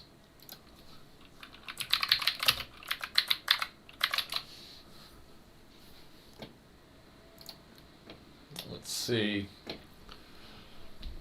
Mike Trout has a career WAR of 74.4, which is good enough to put him in the Hall of Fame already. And he's only 29 years old. He's not even 30 yet. Has a career batting average of 304, over 300. And the guy's he has a career OPS of 1,000. That's almost unheard of. No OPS plus of 176. So for reference, OPS plus, the average in the MLB is 100. He has a career of 176. He's just been an amazing player every year he's played. So that's his minor leagues, right? What is this? Registered bat. Oh. Where's just his career stats? What the heck? 3-time MVP, Rookie of the Year, 8-time All-Star, 7-time Silver Slugger, 7-time Silver Slugger, 2-time All-Star MVP, Major League Player of the Year, Wilson Overall Defensive Player of the Year. So I mean, he's that 5-tool guy. He's like good at everything. Now, he's the next Mickey Mantle. That's what people think when they spin that, when they buy his cards. But there's a risk there. If Mike Trout, and that's why, I had 2 Trout PSA 10s, 2011 Topps update.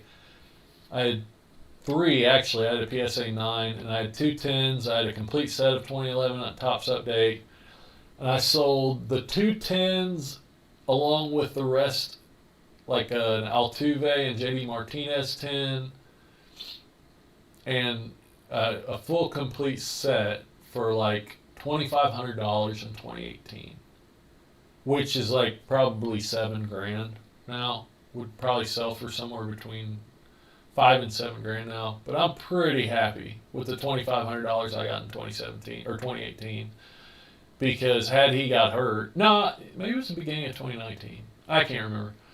But if he gets hurt, you're never getting anything close to that, right? If he gets hurt bad, and his career's never the same, or even if he just gets hurt, I needed the money at the time when I sold it. I needed the money for other stuff. So, yeah, I mean, don't ever look back and think, what if, because it's just it's not worth it. Just take your wins when you can get them and move on. There's plenty. There's always going to be good deals. There's always going to be good deals. There's always going to be smart plays to make. Yeah.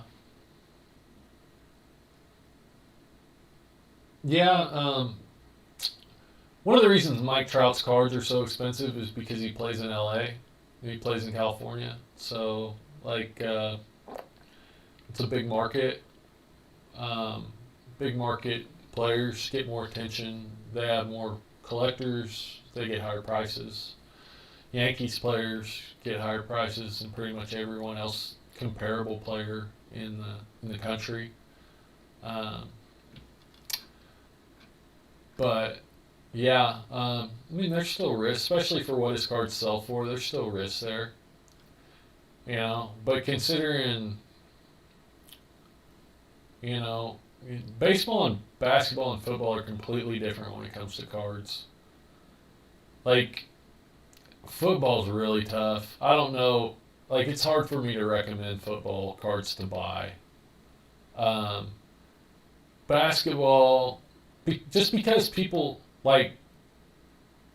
don't have extended seasons.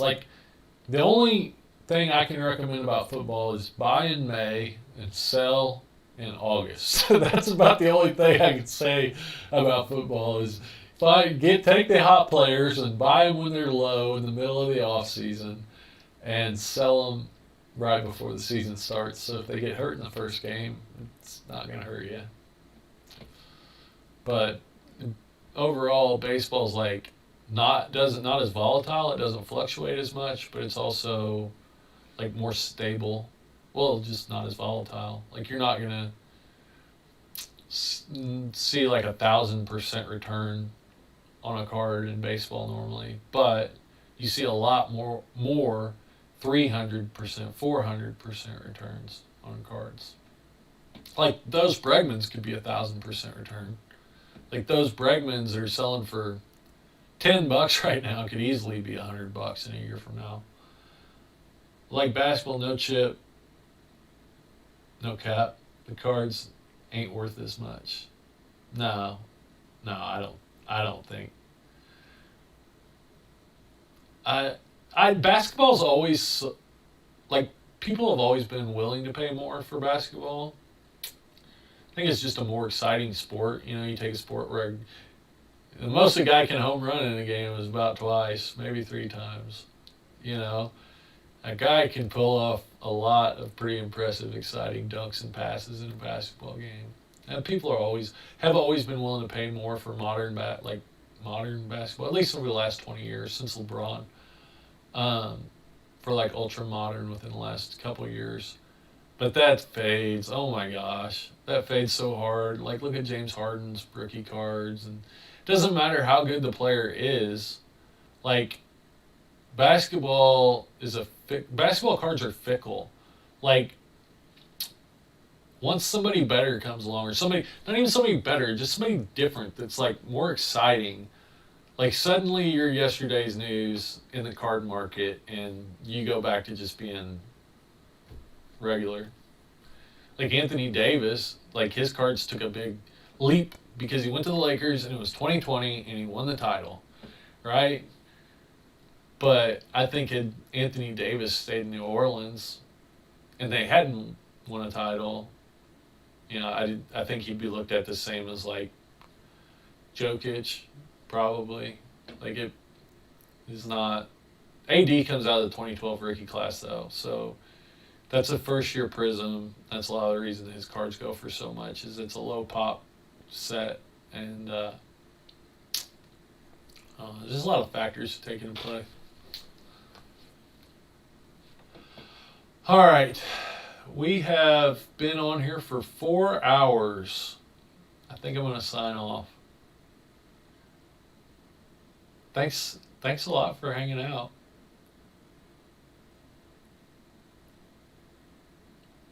It's been a lot of fun. I really enjoy this.